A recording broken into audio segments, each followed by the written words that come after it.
Hello दोस्तों, मैं साहिल हुसैन। आज आप लोगों का टेस्ट सीरीज सेकंड था और उस टेस्ट सीरीज की फिजिक्स पार्ट का मैं सोल्यूशन लेकर के आ रहा हूँ। हम आशा करते हैं कि आप लोगों का टेस्ट अच्छा गया होगा और जो जो क्वेश्चंस आप लोगों को डिफिकल्ट लगे होंगे या जिस भी क्वेश्चंस में आपको डाउट है या आप जानना चाहते हो उसका सोल्यूशन क्या होगा, उसका आंसर क्या होगा, हम शुरू से लेकर के जो टेस्ट सीरीज सेकंड का ये हमारा पहला जो फॉर्मेट है ए, उसका सोल्यूशन हम यहाँ पर दे रहे होंगे।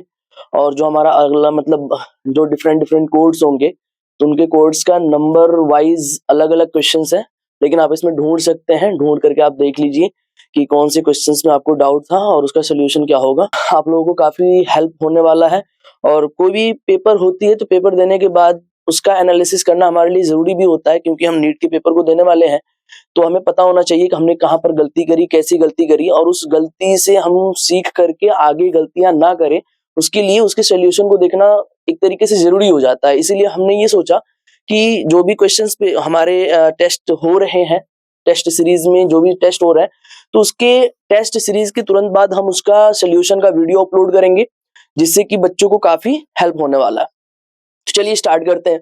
तो फिजिक्स का जो पहला क्वेश्चन था हमारा, वो question number 1, a body has its centre of mass at the origin, ठीक है, the x coordinate of the particles.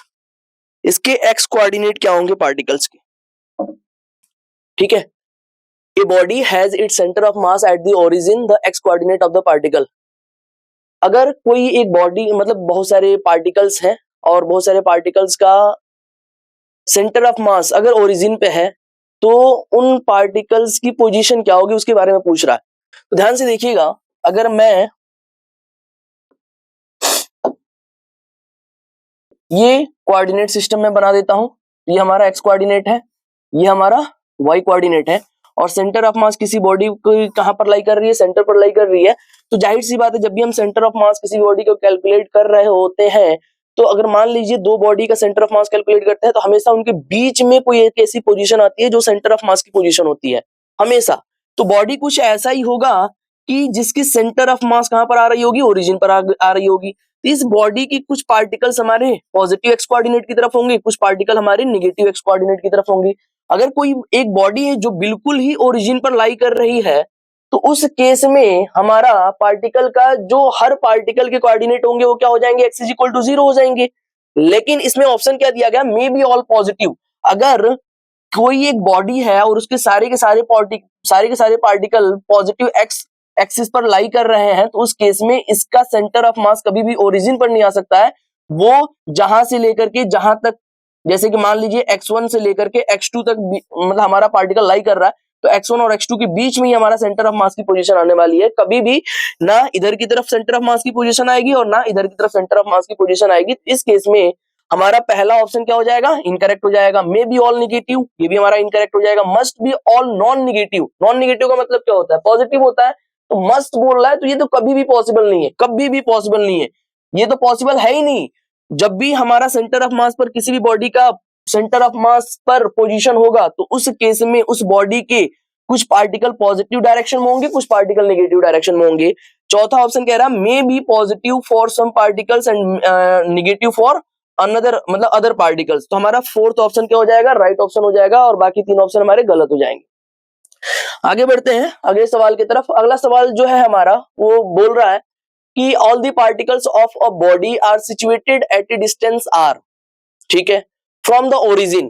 तो अगर हम फिर से कोऑर्डिनेट सिस्टम बनाएं तो ये हमारी एक्स कोऑर्डिनेट है, ये हमारी वाई एक्सिस है और बोल रहा है कि ओरिजिन से सारे के सारे पार्टिकल आर डिस्टेंस पर है।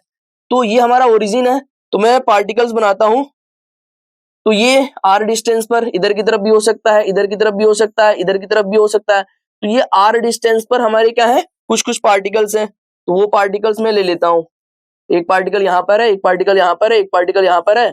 मैं अज्यूम कर लेता हूं कि एक पार्टिकल यहां पर है, वैसे ही एक पार्टिकल यहां पर है, एक पार्टिकल यहां पर है। आर आर डिस्टेंस पर मतलब ओरिजिन से आर डिस्टेंस पर सारे के सारे पार्टिकल हैं। ये भी आर डिस्टेंस पर, ये भी आर डिस्टेंस पर, ये भी आर डिस्टेंस पर। तो सारे पार्टिकल्स मैंने आर डिस्टेंस पर अज्यूम कर लिए। उसमें कह रहा है the distance of the centre of mass of the body from the origin is, क्या सेंटर ऑफ मास की पोजीशन आर के रिस्पेक्ट में बता रहा है, क्या इक्वल होगी क्या स्मॉलर देन आर होगा, क्या ग्रेटर देन आर होगा, या greater or equal than R होगा। तो पहली बात मैं बता देता हूं कि कभी भी सेंटर ऑफ मास की पोजीशन आर से ज्यादा डिस्टेंस पर नहीं होने वाली है। सेंटर ऑफ मास से हमेशा आर डिस्टेंस से कम ही डिस्टेंस पर होगी। एक केस ऐसा आएगा जिसमें के सारे पार्टिकल आर डिस्टेंस पर अगर लाई कर रहे हो, उस केस में सेंटर ऑफ मास की पोजीशन क्या हो जाएगी, आर हो जाएगी। तो या तो सेंटर ऑफ मास की पोजीशन आर के बराबर हो सकती है या उससे कम हो सकती है। बात समझ में आई कि नहीं आई? उससे कम हो सकती है, उससे ज्यादा कभी नहीं हो सकती। तो सेकंड ऑप्शन हमारा क्या हो जाएगा, इसमें राइट ऑप्शन हो जाएगा। बाकी सारे ऑप्शन हमारे गलत हो जाएंगे। आगे आते हैं अगले सवाल पे। अगला सवाल कह रहा है हमारा, where will be the centre of mass on combining two masses m and capital M. ठीक है ना, where capital M is greater than m. इसका भी डायरेक्टली हम बता सकते हैं, जिसकी मास ज्यादा होती है सेंटर ऑफ मास की पोजीशन उसी की तरफ हमारा क्या हो जाता है, शिफ्ट हो जाता है। तो टुवर्ड्स कैपिटल एम हो जाएगा। जिसकी मास ज्यादा होगी उसी की तरफ हमारा सेंटर ऑफ मास की पोजीशन क्या हो जाएगी, शिफ्ट हो जाएगी। अगले सवाल को देखते हैं। अगला सवाल हमारा गिवन है, a particle of mass small m moving eastward with a velocity या speed v collides with another particle of same mass moving northward. ठीक है, हम चूंकि जानते हैं कि इस डायरेक्शन को हम ईस्टवर्ड बोल सकते हैं। ये हमारा इस डायरेक्शन है और ये हमारा नॉर्थ डायरेक्शन है। तो इस डायरेक्शन में एक पार्टिकल हमारा एम मास का मूव कर रहा है और सेम मास का एक और पार्टिकल है जो कौन से डायरेक्शन में मूव कर रहा था, वो नॉर्थ डायरेक्शन में मूव कर रहा था। जब ये दोनों एक दूसरे के साथ टकराते हैं तो और सेम वेलोसिटी के साथ मूव कर रहे हैं, ये भी सेम वेलोसिटी के साथ मूव कर रहा है, ये भी v वेलोसिटी के साथ मूव कर रहा है। Then the two particle collide on collision. Collide का मतलब होता है कि दोनों एक दूसरे के साथ जुड़ गए। ऑन कोलिजन, कोलाइड करने के बाद दोनों एक दूसरे के साथ जुड़ गए। The new particle of mass 2m will move in the north east direction. अब ये इन दोनों का जो कॉम्बिनेशन है वो नॉर्थ ईस्ट डायरेक्शन में मूव कर रहा है, नॉर्थ ईस्ट डायरेक्शन में मूव कर रहा है। तो आपसे बोला जा रहा है डायरेक्शन विद वेलोसिटी, मतलब किस वेलोसिटी से मूव कर रहा है, इस वेलोसिटी को फाइंड आउट करना है। तो मैं अज्यूम कर लेता हूं किसकी वेलोसिटी है v डैश। अगर मैंने अज्यूम कर लिया इसकी वेलोसिटी है v डैश, तो आप लोग जब भी कोलिजन वाले प्रॉब्लम को करते हो तो वहां पर ज्यादातर हम मोमेंटम को कंजर्व कर रहे होते हैं, क्योंकि यहाँ पर कोई भी एक्सटर्नल फोर्स दिखाई, मतलब एक तरीके से कोई भी एक्सटर्नल फोर्स नहीं है। दो पार्टिकल कांस्टेंट वेलोसिटी के साथ मूव कर रहे थे, टकराने के बाद क्या हो गया, उनकी डायरेक्शंस चेंज हो गई, उनकी वेलोसिटी चेंज हो गई। क्योंकि यहाँ पर परफेक्टली इनइलास्टिक कोलिजन हो रहा है तो यहाँ पर भी हम मोमेंटम को कंजर्व कर सकते हैं, बिल्कुल कर सकते हैं। तो ये दोनों इस डायरेक्शन में जा रहे हैं। अगर इनिशियल मोमेंटम कोई भी एक डायरेक्शन आप कंसीडर कर लो, कोई भी एक डायरेक्शन आप अज्यूम कर लो, ले लो। तो मैं ले लेता हूं एक्स डायरेक्शन को ही ले लेता हूं, इस डायरेक्शन में जो पार्टिकल जा रहा था उसको ले लेता हूं मैं। तो इस डायरेक्शन में मैं मोमेंटम को कंजर्व करना चाहता हूं। तो बताइए इस डायरेक्शन में हमारी इनिशियल मोमेंटम क्या हो जाएगी, मास इनटू वेलोसिटी। क्योंकि इस डायरेक्शन को मैंने अज्यूम किया, यानी कि पॉजिटिव या एक्स डायरेक्शन को हमने अज्यूम किया, तो उस केस में जो हमारी इनिशियल मोमेंटम आएगी केवल और केवल जो इस डायरेक्शन में पार्टिकल मूव कर रहा था उसकी वजह से आएगी। नॉर्थ डायरेक्शन में जो पार्टिकल मूव कर रहा है जस्ट वो ईस्ट के परपेंडिकुलर डायरेक्शन में है, तो उसकी वजह से इस डायरेक्शन में इसका कोई भी वेलोसिटी का इस डायरेक्शन में कंपोनेंट नहीं आएगा। तो जो हमारी इनिशियल मोमेंटम होगी वो क्या हो जाएगी, मास इंटू वेलोसिटी, यानी m इंटू वी हो जाएगा। अब अगर हम बात करें फाइनल मोमेंटम की, तो फाइनली दोनों पार्टिकल कितने, 2m मास का पार्टिकल यहां से नॉर्थ ईस्ट डायरेक्शन का मतलब होता है 45 डिग्री के एंगल पर वो मूव कर रहा है। तो उसकी ईस्ट डायरेक्शन में कंपोनेंट क्या हो जाएगी, क्योंकि ये 45 डिग्री है और ये v डैश हमने अज्यूम किया है, तो ये क्या हो जाएगा v डैश cos 45 डिग्री। बात समझ में आया कि नहीं आया? तो जो हमारा p फाइनल होगा वो क्या हो जाएगा, मास कितना है हमारे इस पार्टिकल का बाद में जो आफ्टर कोलिजन, ठीक है ना, तो वो हो जाएगा हमारा 2m और इसकी वेलोसिटी कितनी हो जाएगी, v डैश cos 45 डिग्री। कौन से डायरेक्शन में, ईस्ट डायरेक्शन में। मैंने ईस्ट डायरेक्शन को अज्यूम किया मोमेंटम को कंजर्व कराने के लिए। यहां से मैं लिख सकता हूं p initial is equal to p final. p initial हमारा कितना है, p इनिशियल है हमारा m into v is equal to p final हमारा कितना है, that is equal to 2m into v dash, और cos 45 की वैल्यू कितनी होती है, 1 अपॉन अंडर रूट 2। तो यहां से ये फाइनली अंडर रूट 2 से कैंसिल आउट होकर अंडर रूट 2 v डैश हो जाएगा। ठीक है, v is equal to under root of 2 into v dash, तो v dash is equal to हो जाएगा v upon under root 2। Sorry, हम थोड़ा सा मिस्टेक कर दिए हैं, यहाँ पर अंडर रूट 2 v हमारा आंसर नहीं होगा, वो हो जाएगा v dash is equal to v upon under root 2। Third option हमारा करेक्ट ऑप्शन होगा, फर्स्ट नहीं होगा। ठीक है ना, हमने यहाँ पर कैलकुलेशन में थोड़ी सी मिस्टेक करी थी। चलिए आगे बढ़ते हैं अगले सवाल। अगला सवाल क्या कह रहा है, moving body collides elastically with another body of equal mass at rest. ठीक है, एक बॉडी मूव कर रही है जो एक इलास्टिकली कोलाइड कर रही है किसी दूसरे मास से जो कि रेस्ट पर है। तो अगर वो इलास्टिकली कोलाइड करेगी, जैसे कि मान लेते हैं कि हमारे पास दो बॉडीज हमने कंसिडर कर ली है with another body of equal मास, ठीक है, तो ये भी m मास का है, ये भी m मास का है, और ये बॉडी मूव कर रही है, मैं अज्यूम कर लेता हूँ v वेलोसिटी से, और ये क्या है, रेस्ट पर है।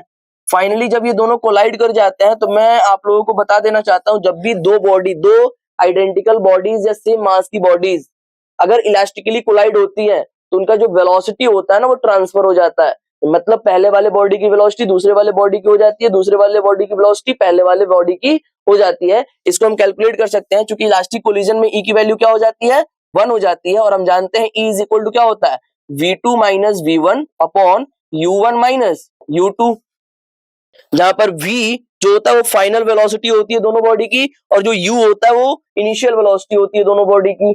इस तरीके से हम यहाँ पर कैलकुलेट करके हम देखेंगे, तो हमारे पास आ जाएगा कि इसकी जो ये जो वाला जो पार्टिकल होगा, पहला वाला पार्टिकल, वो रेस्ट पे आ जाएगा, और ये मूव करने लगेगा सेम वेलोसिटी से जो पहली बॉडी मूव कर रही थी। तो इस तरीके से हम कैलकुलेट करके, और यहाँ पर एक और इक्वेशन अप्लाई करनी पड़ती है मोमेंटम कंजर्वेशन की, तब जाकर के ये चीजें आती हैं सामने। अगर हम लोगों को ये चीज नहीं पता है, ये केसेस नहीं पता है, तब हम जाकर के एक ये वाली इक्वेशन अप्लाई करेंगे, और एक इक्वेशन अप्लाई करेंगे m1u1 plus m2u2 is equal to m1v1 plus m2v2। जब ये वाली इक्वेशन, दोनों इक्वेशन से हम सॉल्व करेंगे, तो हमें मिल जाएगा जो हमारा v2 होगा ना, जो हमारा v2 होगा वो u1 के बराबर हो जाएगा, और जो हमारा v1 होगा ना, वो u2 के बराबर हो जाएगा। इस तरीके से मतलब इन दोनों को सॉल्व करने पर v2 is equal to u1 और v1 is equal to u2, इस तरीके से हमारी वेलोसिटी इंटरचेंज्ड हो जाती है। कह रहा है part of the energy is dissipated as heat, ठीक है। अगला है मोमेंटम इज कंजर्व्ड बस but kinetic energy is not conserved, both masses start moving with same velocity, the moving mass transfers whole of its energy of the mass at rest. Very good, तो ये हमारा क्या हो जाएगा, fourth option से हो जाएगा। पूरी की पूरी जो इसकी काइनेटिक एनर्जी होती है ना, ये पूरी की पूरी अपनी काइनेटिक एनर्जी दूसरे बॉडी में ट्रांसफर कर देती है, ठीक है ना। तो इसी तरीके से, और इस तरीके से भी हम कह सकते हैं कि जब ये पूरी की पूरी अपनी काइनेटिक एनर्जी इसको ट्रांसफर कर देगी, यानी इसका जो वेलोसिटी होगा वही वेलोसिटी इसकी हो जानी है, और इसकी वेलोसिटी अगर 0 है तो इसकी वेलोसिटी भी क्या हो जाएगी, 0 हो जाएगी। अदर ऑप्शन हमारे इनकरेक्ट हो जाएंगे। इनकरेक्ट क्यों होंगे, क्योंकि इलास्टिक कोलिजन में ना हम जो हीट लॉस होता है ना, उसको 0 अज्यूम करके चलते हैं, है ना। रियलिटी में ये पॉसिबल नहीं है, लेकिन हमेशा हम जब भी इलास्टिक कोलिजन होता है तो वहां पर एनर्जी का कोई लॉस अज्यूम नहीं करते हैं। दूसरा ऑप्शन में बोल रहा है momentum is conserved but kinetic energy is not conserved. Elastic collision में मोमेंटम भी कंजर्व होता है हमारा, और काइनेटिक एनर्जी भी कंजर्व होती है। थर्ड ऑप्शन बोल रहा है both masses start moving with the same velocity. जब हमारा परफेक्टली इन इलास्टिक कोलिजन होता है ना, उस केस में दोनों बॉडी दोनों एक दूसरे के साथ मूव करने लगती है। इस केस में हमारा ये क्या हो जाएगा, गलत हो जाएगा। जो भी हमारा अगर इलास्टिक कोलिजन हो रहा है, परफेक्टली इलास्टिक कोलिजन हो रहा है, उस केस में वेलोसिटीज ट्रांसफर हो जाती है। अगर मासेस सेम है तब, अगर मासेस सेम है तब वेलोसिटी ट्रांसफर हो जाती है। अगर मासेस डिफरेंट है ना, तो हम ये वाला ऑप्शन जरूर कह सकते हैं कि काइनेटिक एनर्जी क्या हो जाती है, ट्रांसफर हो जाती है। तो इस तरीके से हमारा फोर्थ ऑप्शन क्या हो जाएगा, राइट हो जाएगा, करेक्ट हो जाएगा। आगे बढ़ते हैं क्वेश्चन नंबर 6 पे। क्वेश्चन नंबर 6 कह रहा है a ball P of mass 2 kg undergoes an elastic collision with another ball Q at rest। एक हमारे पास P बॉल है जिसका मास कितना है, 2 किलोग्राम है, और ये क्या कर रही है, undergoes N elastic collision with a ball Q at rest. एक बॉल Q है जो कहां पर है, रेस्ट पर है, यानी कि उसकी इनिशियल वेलोसिटी कितनी है, 0 है। After collision ball P continues to move in its original direction with speed of 1/4 of its original speed. अगर मैं अज्यूम कर लूं कि इसकी इनिशियल स्पीड कितनी है, ओरिजिनल स्पीड कितनी है, u है, कितनी है, u है, तो सवाल में ये बोला जा रहा है कि फाइनली जब आफ्टर कोलिजन के बाद जब ये इनका कोलिजन हो जाता है, उसके बाद ये जो हमारा 2 kg का ब्लॉक है, यानी कि बॉडी है, वो पहले वाली ओरिजिनल स्पीड के 1/4 स्पीड से मूव करने लगती है। उसके बाद से पूछा जा रहा है आपसे 1/4 of its original speed, what is the mass of the ball Q। Ball Q का मास कितना है, तो मैं अज्यूम कर लेता हूं बॉल Q का मास कितना है, mm। यहां पर मोमेंटम कंजर्वेशन अप्लाई करते हैं हम लोग, तो मोमेंटम कंजर्वेशन अप्लाई करेंगे तो हम जानते हैं कि बताइए ये हमारा इनिशियल सेटअप है, इनिशियली केवल ये वाली बॉडी मूव कर रही है, तो क्या मैं लिख सकता हूं initial momentum is equal to mass into velocity, यानी कि 2 इंटू v। इसका मोमेंटम तो 0 है, तो पूरे सिस्टम का मोमेंटम क्या हो जाएगा हमारे 2v हो जाएगी या 2u, जो भी हमने कंसिडर किया। p final is equal to क्या हो जाएगा हमारे पास दैट, अब देखो यहाँ पर जब इसकी वेलोसिटी डिक्रीज हुई ना, तो टकराने के बाद यानी कि ये भी किसी वेलोसिटी से मूव करने लगा, इसकी वेलोसिटी को मैं अज्यूम कर लेता हूँ q वाला जो बॉडी है इसकी वेलोसिटी मैं v अज्यूम कर लेता हूँ। किसी को कोई दिक्कत? Very good. तो चलिए आगे बढ़ते हैं। तो इसकी वेलोसिटी मैंने v अज्यूम कर ली, तो ये बताओ इसका मोमेंटम क्या हो जाएगा final momentum 2 into you upon 4 plus इसका मोमेंटम और इसका मास मैंने m अज्यूम कर लिया, तो ये क्या हो जाएगा m इंटू v हो जाएगा। तो इस तरीके से हमारा m के साथ एक रिलेशन मिल गया। अब मैं जानता हूं कि ये दोनों मोमेंटम एक दूसरे के बराबर होंगे, तो क्या मैं इसको 2u लिख दूं? कोई दिक्कत? अब यहां से ये क्या कैंसिल आउट हो जाएगा, 2 बचेगा, और जब इसको मैं इधर लेकर के जाऊंगा तो मुझे मिलेगा mv is equal to 2u minus u by 2। जब इसको हम कैलकुलेट करेंगे तो 2 2 जा 4 minus 1 is equal to 3u by 2। तो हमारा mv इज इक्वल टू क्या मिल गया 3u बाई 2। अब v और u में कैसे रिलेशन निकालूं, उसके लिए हमारे पास इलास्टिक कोलिजन बोला गया है, यहाँ पर बोला जा रहा है इलास्टिक कोलिजन। इलास्टिक कोलिजन के लिए E की वैल्यू हमें नोन होती है, E इज इक्वल टू क्या होता है 1 होता है, और E का फॉर्मूला क्या होता है v2 minus v1 upon u1 minus u2। E is equal to 1 put कर दीजिए, बताइए v2 का मतलब क्या है दूसरे वाले बॉडी की वेलोसिटी जो कि हमने v अज्यूम किया हुआ है, माइनस v1 क्या है पहले वाले बॉडी की वेलोसिटी जो कि हमें u/4 गिवन है, ये हो जाएगा u/4 डिवाइडेड बाई u1 का मतलब पहले वाले बॉडी की initial velocity that is equal to u, और ये कितना है 0 है। फाइनली जब ये इधर आएगा तो हमारे पास इक्वेशन मिलने वाली है u is equal to v minus u upon 4। तो यहाँ से v इज इक्वल टू क्या मिल जाएगा v is equal to u/4 minus में इधर आएगा तो क्या हो जाएगा प्लस हो जाएगा, तो finally v is equal to मिलने वाला हमें v 4 1 जा 4 और 1 प्लस 4 1 प्लस 5 हो जाएगा, तो 5u अपॉन 4। तो हमारी फाइनल वेलोसिटी जो होगी वो कितनी होगी 5u अपॉन 4, और इस 5u अपॉन 4 को यहाँ पे पुट कीजिए, हमारे पास देखिएगा m is equal to 5u upon 4 is equal to 3u upon 2। u से u कैंसिल आउट हो गया और इस 2 से ये वाला 2 कैंसिल आउट हो जाएगा, और जब ये 2 इधर जाएगा तो क्या हो जाएगा 6 हो जाएगा, क्या हो जाएगा 6 डिवाइडेड बाई 5। तो ये हमारा इतना, अगर ये किलोग्राम में गिवन होगा तो इसका भी यूनिट क्या हो जाएगा किलोग्राम हो जाएगा, और इस तरीके से 6/5 किलोग्राम हमारा आंसर हो जाएगा।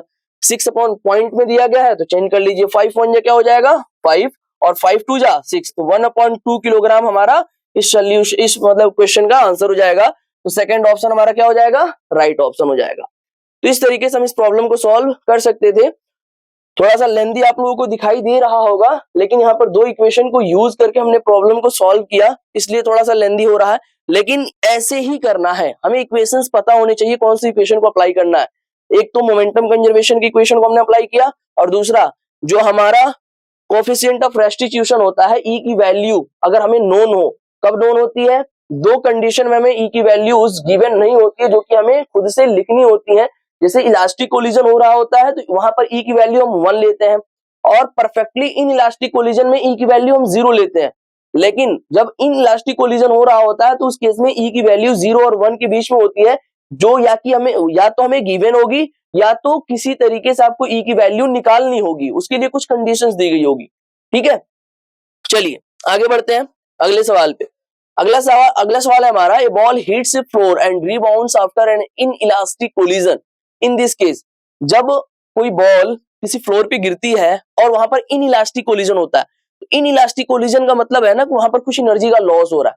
कुछ एनर्जी का लॉस होने की वजह से ना वो सेम जिस वेलोसिटी से नीचे टकराती है ना, सेम वही वेलोसिटी रीगेन नहीं कर पाती है, उससे कम वेलोसिटी रीगेन करती है।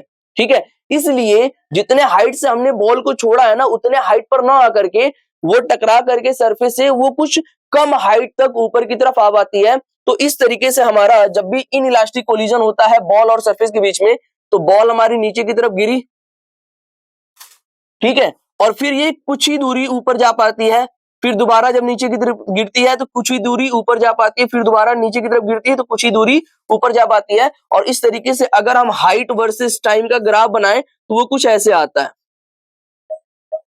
ठीक है, मतलब हमारी हाइट लगातार क्या हो जाती है टाइम के साथ रिड्यूस होने लगती है। तो इस तरीके से हमारा ग्राफ आता है। तो हम सवाल देखते हैं, सवाल में ऑप्शन में क्या क्या दिया हुआ है। ऑप्शन में दिया हुआ है the momentum of the ball just after the collision is same as that before the collision. Momentum same तो होता है, ठीक है, लेकिन इन इलास्टिक कोलिजन में हमारी वेलोसिटी रीगेन नहीं हो पाती है, ठीक है। आगे देखते हैं, जैसे कि पूरे मतलब मोमेंटम कंजर्व जो होता है ना, वो पूरे सिस्टम का मोमेंटम कंजर्व होता है, केवल बॉल का मोमेंटम कंजर्व नहीं होता। देखो बॉल का मोमेंटम कंजर्व करने का मतलब ये है ना कि उसकी वेलोसिटी तो चेंज ही नहीं होनी चाहिए। मतलब जैसे कि मान लीजिए कोई एक बड़ा बॉडी है, जैसे कि अर्थ है ये, है ना, और ये एक बॉडी है एम मास की, तो इस पूरे सिस्टम का मोमेंटम कंजर्व होता है इनइलास्टिक कोलिजन में, केवल बॉल का मोमेंटम कंजर्व नहीं होता है, चाहे वो इनइलास्टिक कोलिजन हो चाहे वो इलास्टिक कोलिजन हो।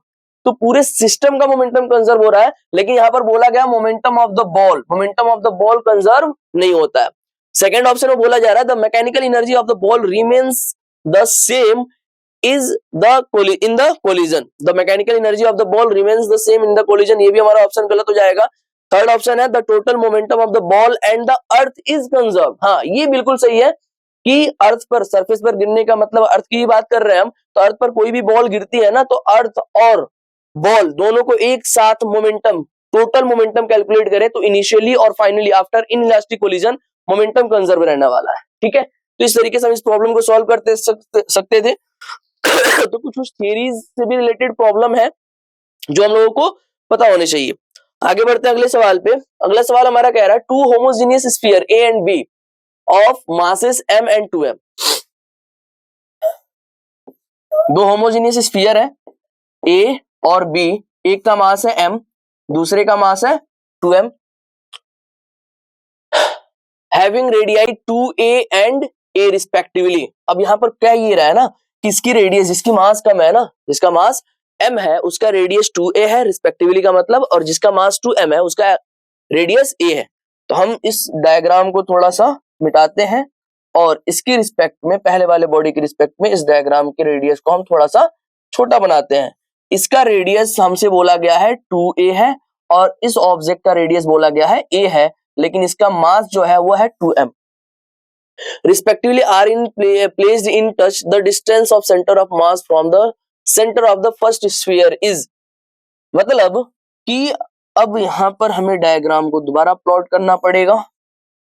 ये बोला जा रहा है हमसे, देखिएगा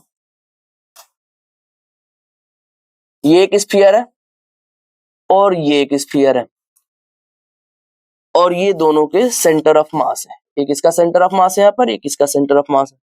इसकी रेडियस बोली गई है हमसे 2a, इसका मास बोला गया हमसे a, इसकी रेडियस बोली गई है a और इसका मास बोला गया है 2m, और बताना है कि फर्स्ट स्फीयर के सेंटर से इन दोनों बॉडीज का कंबाइंड सेंटर ऑफ मास की पोजीशन क्या होगी। तो सेंटर ऑफ मास की पोजीशन क्या होती है, अगर हम XCOM की बात करेंगे तो उसका फॉर्मूला होता है m1 x1 plus m2 x2 divided by m1 plus m2, यानी कि टोटल मास। ये फॉर्मूला जब अप्लाई करेंगे तो यहाँ पर देखिए m1 इज इक्वल टू कितना mm, और बताइए कि इसी हमें यहीं से सेंटर ऑफ मास कैलकुलेट करना है ना, तो इसी पोजीशन से इस बॉडी की सेंटर ऑफ मास कहां पर होगी, होमोजेनियस ऑब्जेक्ट है तो इसकी सेंटर ऑफ मास इसके सेंटर पे ही होने वाली है, यानी कि इसके सेंटर ऑफ मास की पोजीशन, मतलब इस बॉडी के सेंटर की पोजीशन इसके उसी पोजीशन पर है जिसके अबाउट हमें सेंटर ऑफ मास कैलकुलेट करना है। तो क्या हो जाएगा 0 प्लस m2 हमारा कितना गिवन है 2m गिवन है, इनटू अब बताओ इसके सेंटर ऑफ मास की पोजीशन इससे कितने डिस्टेंस पर है, ये तो हमारा 2a हो गया और ये हमारा a हो गया, तो टोटल कितना हो जाएगा 3a हो जाएगा। तो हमारा x2 इज इक्वल टू क्या हो जाएगा 3a divided by total mass, इसका मास m है इसका मास 2m है, तो टोटल मास हमारा कितना हो जाएगा 3m हो जाएगा। इस केस में ये तो हमारा 0 हो गया, ये हो जाएगा 2 into 3 is equal to 6m into a divided by 3m, m से m कैंसिल आउट हो गया और 3 2 जा क्या हो जाएगा 6 हो जाएगा, तो हमारा आंसर क्या हो जाएगा 2a, यानी कि यहां से 2a डिस्टेंस पर, यानी कि दोनों के पॉइंट ऑफ कांटेक्ट, दोनों ऑब्जेक्ट के पॉइंट ऑफ कांटेक्ट पर ही हमारी क्या हो जाएगी सेंटर ऑफ मास की पोजीशन हो जाएगी। तो 2a डिस्टेंस हमारा क्या हो जाएगा राइट ऑप्शन हो जाएगा। तो हमारा second option is the right option for question number 8। ठीक है, आगे बढ़ते हैं अगले सवाल पे। अगला सवाल है हमारा with what acceleration a should the box of figure descend। मतलब ये बॉक्स जो है ना हमारा, ये किस एक्सीलरेशन से नीचे की तरफ आना चाहिए, that the block of mass m कि ये मास m का जो ब्लॉक गिवन है आपको दिखाई दे रहा है, exert a force m/4, exert a force m/4 on the floor of the box, मतलब इस फ्लोर पर ये कितना फोर्स अप्लाई करना चाहिए, mg/4 अप्लाई करना चाहिए। इसका मतलब क्या है, इसका मतलब है कि m मास और ये जो फ्लोर है ना इस बॉक्स का, इनके बीच में जो नॉर्मल फोर्स लग रहा है ना, वही नॉर्मल फोर्स गिवन है आपको mg/4। तो मैं स्मॉल m मास का, सॉरी कैपिटल M मास का जो ब्लॉक है उसका मैं फ्री बॉडी डायग्राम बना लेता हूं। ये एक चीज बताओ, इस पूरे बॉक्स का एक्सीलरेशन डाउनवर्ड डायरेक्शन में है, तो आप लोगों ने स्यूडो फोर्स का एक कॉन्सेप्ट पढ़ा होगा। तो स्यूडो फोर्स इस ऑब्जेक्ट, इस रिफरेंस फ्रेम, एक तरीके से कह सकते हैं इस फ्रेम के अंदर जो ऑब्जेक्ट्स होते हैं ना, अगर ये फ्रेम ही एक्सीलरेट करने लगे तो इसके अंदर वाले ऑब्जेक्ट पर एक स्यूडो फोर्स एक्ट होने लगता है, ठीक है ना, न्यूटन्स लॉ ऑफ मोशन को अप्लाई करने के लिए। तो ये जो स्यूडो फोर्स होता है ना, उसके लिए आपको बताया जाता है कि इस स्यूडो फोर्स पर एक फोर्स लग रहा हो, मतलब इस बॉडी पर एक स्यूडो फोर्स लग रहा होता है, जिसका जो मैग्नीट्यूड होता है वो इस बॉडी के मास और बॉडी पर लग रहे, मतलब उसके रेफरेंस फ्रेम में जो एक्सीलरेशन होता है उसके बराबर होता है, इन दोनों के मल्टीप्लिकेशन के बराबर होता है, लेकिन एक्सीलरेशन के जस्ट अपोजिट डायरेक्शन में होता है। तो ये हमारा m इंटू ए के बराबर एक फोर्स इस पर एक्सर्ट हो रहा होगा, इसके रेफरेंस फ्रेम के एक्सीलरेशन की वजह से। बात समझ में आ रही है कि नहीं आ रही है? जब मैं कैपिटल M मास का फ्री बॉडी डायग्राम बनाऊंगा, एक तो इस पर ग्रेविटेशनल फोर्स लगेगा क्या, mg डाउनवर्ड डायरेक्शन में, और एक उस पर स्यूडो फोर्स लगेगा, that is equal to m into a. और बोला जा रहा है कि मतलब एक तरीके से इसका नॉर्मल फोर्स गिवन है यहाँ पर mg/4। नॉर्मल फोर्स का डायरेक्शन क्या होता है, अपर, ऊपर के डायरेक्शन में होगा अगर m की बात करें हम तो, और ये कितना होगा हमारा mg/4। अब ये बताओ, इसको बैलेंस करो, इसको जब बैलेंस करेंगे तो हमारे पास इक्वेशन निकल करके आएगी mg/4 plus ma is equal to mg। यहाँ से mm को कॉमन लो और यहाँ से ये कैंसिल आउट हो जाएगा, तो m तो हमारा कैंसिल आउट हो गया। हमें क्या कैलकुलेट करना था, हमें कैलकुलेट करना था एक्सीलरेशन की वैल्यू। यहाँ से देखो एक्सीलरेशन को इधर छोड़ो, g इधर की तरफ है और ये इधर जाएगा, तो ये क्या हो जाएगा g/4 माइनस में हो जाएगा, और फाइनली जब कैलकुलेट करेंगे तो ये हो जाएगा 3g/4। तो एक्सीलरेशन हमारा कितना आ जाएगा 3g/4। हमारा थर्ड ऑप्शन क्या हो जाएगा, राइट ऑप्शन हो जाएगा इस क्वेश्चन के लिए। स्यूडो फोर्स के कॉन्सेप्ट को समझना होगा ऐसे सवालों को करने के लिए। आगे बढ़ते हैं, क्वेश्चन नंबर 10 बोल रहा है body of mass 2 kilogram moves vertically downward with an acceleration a is equal to 19.6 metre पर सेकंड स्क्वायर। हम जानते हैं जब भी हम किसी बॉडी का फ्री फॉल कराते हैं या फ्री फॉल हो रहा होता है तो उस पर जो एक्सीलरेशन होती है वो एक्सीलरेशन होता है 9.8 मीटर पर सेकंड स्क्वायर, ठीक है ना, एग्जैक्ट वैल्यू की अगर हम बात करें तो। लेकिन ये जो एक्सीलरेशन है ना, ये उससे 2 गुना है, आप लोग ध्यान से देखोगे तो जाहिर सी बात है डाउनवर्ड डायरेक्शन में कोई फोर्स एक्ट कर रहा है। अब उसी फोर्स के बारे में पूछा गया है शायद, the force acting on the body simultaneously with the force of gravity is, मतलब फोर्स ऑफ ग्रेविटी के साथ जो फोर्स है ना उसका मैग्नीट्यूड कितना है, ये कैलकुलेट करने के लिए कह रहा है। तो हम बना लेते हैं एक बॉडी। तो मैंने अज्यूम कर लिया एक m मास की बॉडी जिसका मास गिवन है आपको 2 किलोग्राम। इस पर जो एक्सीलरेशन आ रहा है ना वो कितना आ रहा है 19.6 मीटर पर सेकंड स्क्वायर का एक्सीलरेशन आ रहा है। हम जानते हैं एफ नेट का फॉर्मूला क्या होता है, मास इंटू एक्सीलरेशन। तो एफ नेट जो है हमारा वो कितना है, मास इंटू एक्सीलरेशन, और वो गिवन है 2 इंटू एक्सीलरेशन, इसका कितना है 19.6। तो इतना न्यूटन हमारा एफ नेट आ रहा है इस बॉडी पर। लेकिन एक तो हमारा फोर्स ऑफ ग्रेविटी भी है, और फोर्स ऑफ ग्रेविटी कितना लग रहा होता है हमारा mg लग रहा होता है, और इस पर एक दूसरा जो फोर्स है उसको मैं f अज्यूम कर लेता हूं और वही मुझे कैलकुलेट करना है। और फोर्स ऑफ ग्रेविटी क्या होता है mg होता है, तो एफ नेट को मैं क्या लिखूंगा f plus mg is equal to 2 into 19.6। अब ध्यान से देखिएगा, ये हो जाएगा हमारा mg इधर की तरफ जाएगा तो 2 इंटू 19.6, और mg इधर जाकर के क्या हो जाएगा माइनस हो जाएगा, और m की वैल्यू कितना गिवन है आपको 2 इंटू जी की वैल्यू क्या होती है 9.8 होती है। यहां से 2 को कॉमन ले लो तो अंदर की तरफ क्या बचेगा आपके पास 19.6 माइनस 9.8 इज इक्वल टू 9.8 ही होता है, और 9.8 का 2 में मल्टीप्लाई होगा तो फाइनली क्या आ जाएगा हमारे पास 19.6। मतलब ये जो एक्सटर्नल फोर्स की बात करी जा रही है ना, कितना एक्सटर्नल फोर्स लग रहा है, जो फोर्स ऑफ ग्रेविटी के साथ लग रहा है वो कितना है हमारा 19.6 न्यूटन का है। ठीक है, तो हमारा फर्स्ट ऑप्शन क्या हो जाएगा, राइट ऑप्शन हो जाएगा इस क्वेश्चन के लिए। आ रहा है समझ में आप लोगों को? चलिए आगे बढ़ते हैं अगले सवाल पे। अगला सवाल हमारा यहाँ पर गिवन है, कह रहा है block of mass 1 kilogram is placed on a rough horizontal surface connected by a light string passing over 2 smooth pulleys as shown. Another block of 1 kilogram is connected to the other end of the string. The acceleration of the system.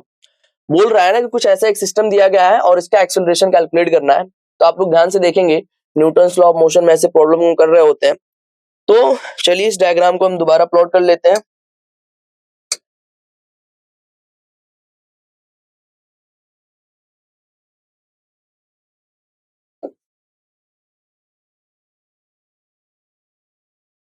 चलिए ठीक है, same diagram है ना। चलिए अब देखिए यहाँ पर हमें क्या करना पड़ेगा ना, क्योंकि हम अज्यूम कर लेते हैं कि ये बॉडी जो है ना,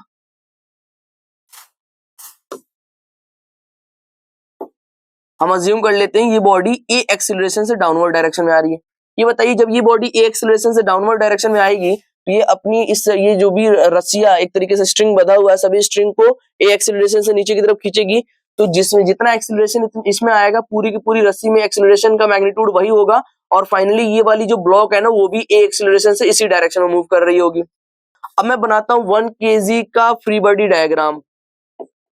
जो पहला वाला ब्लॉक है हमारा, इस पर एक्सेलरेशन डाउनवर्ड डायरेक्शन में कितना आ रहा है, ए हमने अज्यूम कर लिया।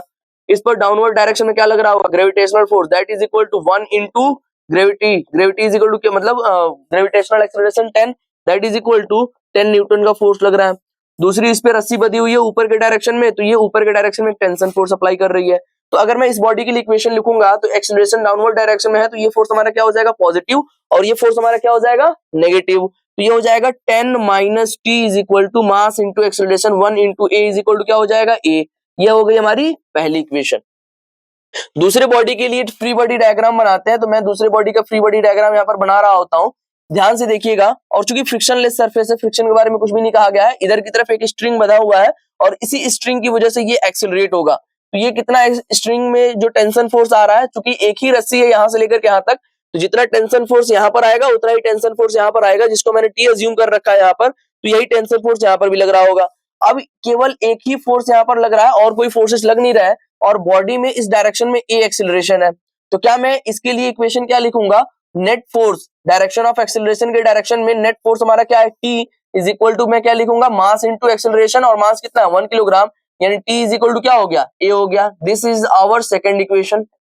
अब पहले और दूसरे इक्वेशन को सॉल्व कर लो। हमें क्या निकालना था, the acceleration of the system में एक्सेलरेशन निकालना था, तो T is equal to A put कर दो, टी को एलिमिनेट कर दो, यहाँ पर हो जाएगा 10 minus A is equal to a. A जब इधर जाएगा तो 2a, और फाइनली हमारे पास ए इज इक्वल टू क्या हो जाएगा, 10/2 इज इक्वल टू 5 मीटर पर सेकेंड स्क्वायर, यानी कि पूरी की पूरी सिस्टम 5 मीटर पर सेकेंड स्क्वायर से क्या कर रही होगी, एक्सिलरेट कर रही होगी। अब चूंकि मैंने ना यहाँ पर ना 5 की जी की वैल्यूज पुट कर दी थी, कितनी पुट करी थी मैंने, जी की वैल्यू 10 पुट करी थी ना, तो फाइनली आप यहाँ पर क्या कर लो, क्योंकि जी के टर्म में हमारा आंसर दिया हुआ है, तो जी से डिवाइड कर दो। तो कितने से डिवाइड, जी से मल्टीप्लाई कर दो और जी से डिवाइड कर दो इसमें। तो यहाँ पर बताओ जी की वैल्यू हमने क्या पुट करी थी, 10 पुट करी थी, तो 10 पुट कर लेते हैं, तो ये हमने पुट करा 10, तो फाइनली हमारे पास आंसर क्या हो जाएगा, 0.5g हो जाएगा। इतने एक्सेलरेशन से हमारी बॉडी क्या कर रही है, या हमारा पूरा पूरा सिस्टम एक्सेलरेट कर रहा है। तो हमारा ऑप्शन क्या हो जाएगा, थर्ड ऑप्शन करेक्ट हो जाएगा। आगे बढ़ते हैं अगले सवाल पे। अगला सवाल कह रहा है, a girl of mass 50 kilogram stands on a measuring scale in a lift. Lift बना लेते हैं।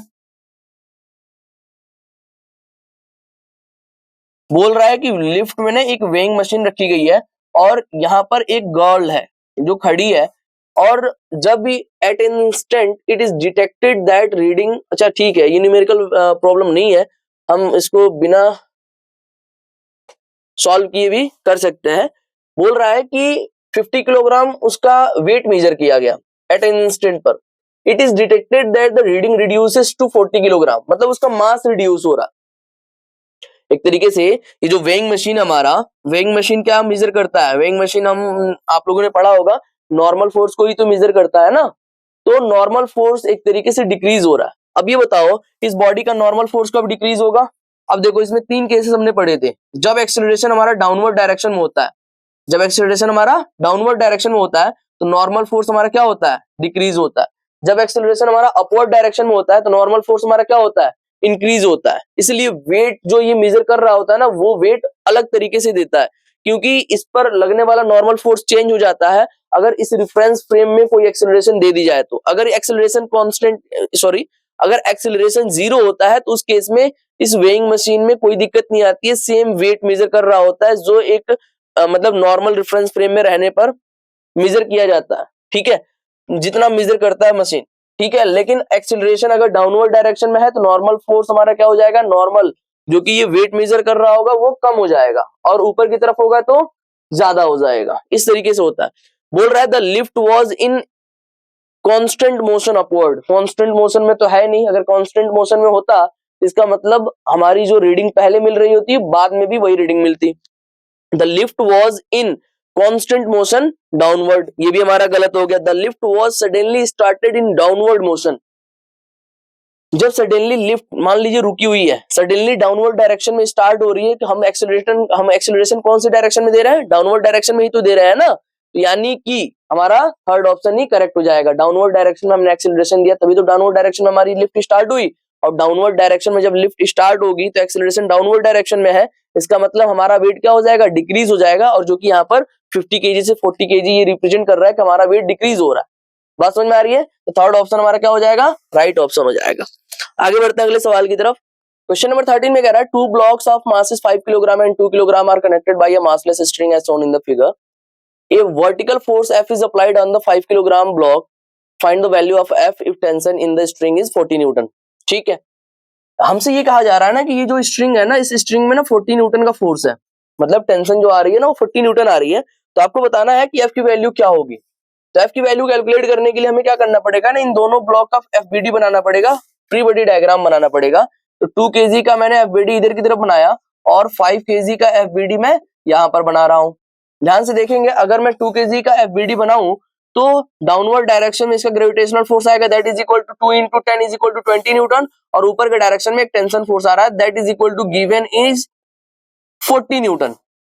अगर ये बॉडी इक्विलिब्रियम में होती तो 20 न्यूटन और 40 न्यूटन दोनों एक दूसरे के बराबर होते, लेकिन यहाँ पर ना ऊपर वाला फोर्स ज्यादा है, नीचे वाला फोर्स कम है।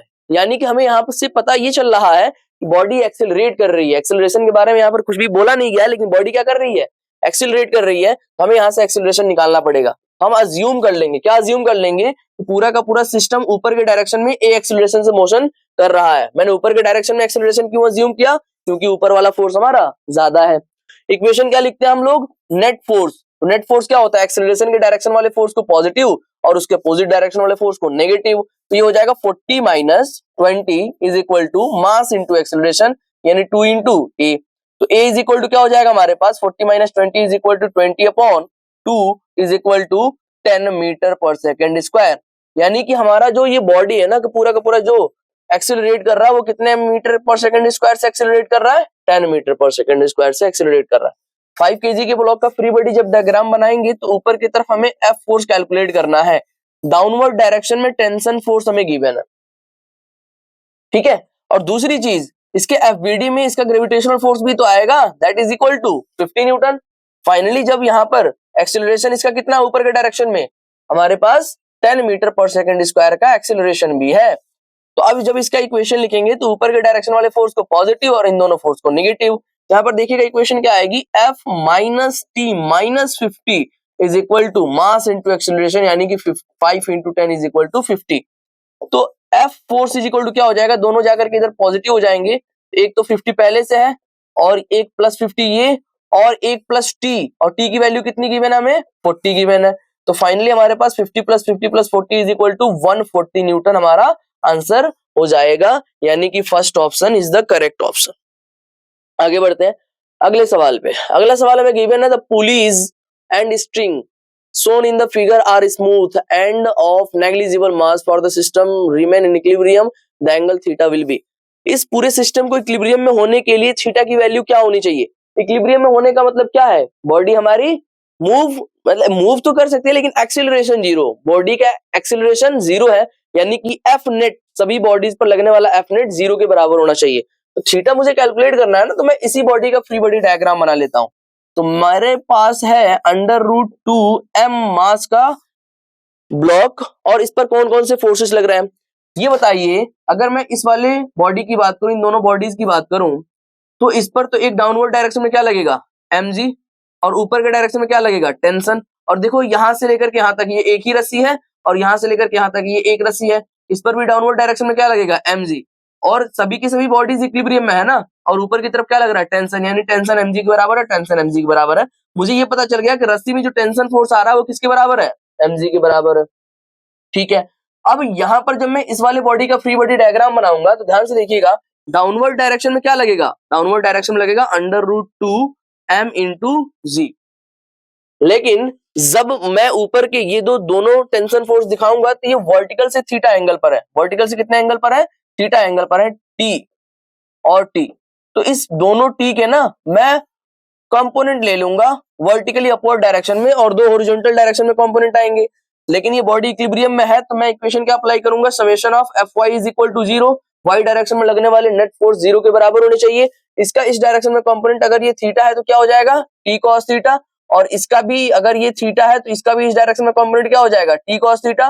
दोनों मिलकर के क्या बना लेंगे, 2t कॉस थीटा। नहीं आया, ठीक है। और t इज इक्वल टू मुझे पता है, t इज इक्वल टू मुझे क्या पता है, mg, यानी कि 2mg cos थीटा। ऊपर के डायरेक्शन में फोर्स लग रहा है और डाउनवर्ड डायरेक्शन में कितना फोर्स लग रहा है, √2mg। समेशन ऑफ Fy का मतलब क्या है, ऊपर वाले फोर्स को पॉजिटिव लेना है, यानी कि 2mg cos थीटा ऊपर वाला फोर्स है और डाउनवर्ड डायरेक्शन वाले फोर्स को नेगेटिव लेना है, √2 into mg, that is equal to 0। अब यहां से देखिएगा आप लोग, mg से mg कैंसिल आउट हो जाएगा। फाइनली जब मैं इसको इधर लेकर के जाऊंगा तो ये माइनस साइन वाला इधर जाकर के प्लस हो जाएगा, तो हमारे पास इक्वेशन आएगी 2mg cos theta is equal to √2 into mg। mg से mg कैंसिल आउट हो गया और √2 से ये √2 कैंसिल आउट हो जाएगा, और जब ये इधर की तरफ जाएगा हमारे पास इक्वेशन आएगी cos theta is equal to 1/√2, और 1/√2 की cos में वैल्यू क्या होती है, cos 45 डिग्री। तो फाइनली हमारे पास थीटा की वैल्यू क्या आ जाएगी, 45 डिग्री आ जाएगी, और ये हमारा राइट ऑप्शन हो जाएगा, ऑप्शन नंबर थर्ड। तो ऑप्शन थर्ड हमारा क्या हो जाएगा, सही हो जाएगा। ठीक है, चलिए आगे बढ़ते हैं अगले क्वेश्चन की तरफ। अगला क्वेश्चन हमारा question number 15। A block of metal weighing 2 kilogram is resting on a frictionless plane. It is struck by a jet water at a rate of 1 kilogram per second at a speed of 5 meter per second. The initial acceleration of the block is, जाहिर सी बात है जितना thrust force लग रहा होगा उस block पे उसी से हमारा एक्सेलरेशन निकलने वाला है। तो अगर हम 1 सेकंड की बात करें ना, हमें क्या बोला गया है, 2 किलोग्राम का हमारे पास एक रेस्टिंग ब्लॉक है, 2 किलोग्राम का रेस्टिंग ब्लॉक है, और इधर वाटर क्या किया जा रहा है, फ्लो किया जा रहा है, और कितने रेट से फ्लो किया जा रहा है, 1 किलोग्राम पर सेकेंड, 1 किलोग्राम पर सेकेंड। तो अगर मैं 1 सेकंड की बात करूं, 1 सेकंड में कितना वाटर हमारा आ रहा है, 1 सेकंड में 1 किलोग्राम वाटर आ रहा है, कितने वेलोसिटी के साथ, 5 मीटर के वेलोसिटी के साथ। अगर मैं 5 से मल्टीप्लाई कर देता हूं तो हमारे पास मोमेंटम मिल जाएगा। मोमेंटम इज इक्वल टू क्या हो गया, 5 किलोग्राम मीटर पर सेकंड। ये 1 सेकंड की अगर मैं बात करूं तो कितने सेकंड की, 1 सेकंड की बात करूं, चेंज इन मोमेंटम दरअसल है ये। ठीक है, हम जानते हैं फोर्स का फॉर्मूला क्या होता है, फोर्स का फॉर्मूला होता है change in momentum upon change in time. जितने टाइम में हमारा मोमेंटम चेंज हो रहा है, मोमेंटम चेंज कितना हुआ हमारे पास, 5, और कितने टाइम में चेंज हुआ, 1 सेकंड में चेंज हुआ, तो 1 पुट कर दीजिए यहाँ पर। तो यानी फाइनली मुझे पता चल गया कि फोर्स इज इक्वल टू कितना मिल गया मुझे, 5 न्यूटन। यानी कि ये जो जेट मतलब जो यहाँ से फोर्स आ रहा है ना वाटर के द्वारा, वो कितना आ रहा है, 5 न्यूटन का फोर्स आ रहा है। और यहाँ पर बोला जा रहा है the initial acceleration of the block is, तो अगर 5 न्यूटन का फोर्स इस पर आया तो इसकी इनिशियल एक्सीलरेशन क्या होगी, तो एक्सीलरेशन का फॉर्मूला क्या होता है, net force acting on the body divided by mass. ठीक है, एक्स फोर्स कितना हमारा आ रहा है, 5 न्यूटन, और इसका मास कितना है, 2। तो फाइनली ये क्या हो जाएगा, 2.5 मीटर पर सेकेंड स्क्वायर। ये हमारा आंसर हो जाएगा, यानी कि option number 2 is the correct option. आगे बढ़ते हैं अगले सवाल पे।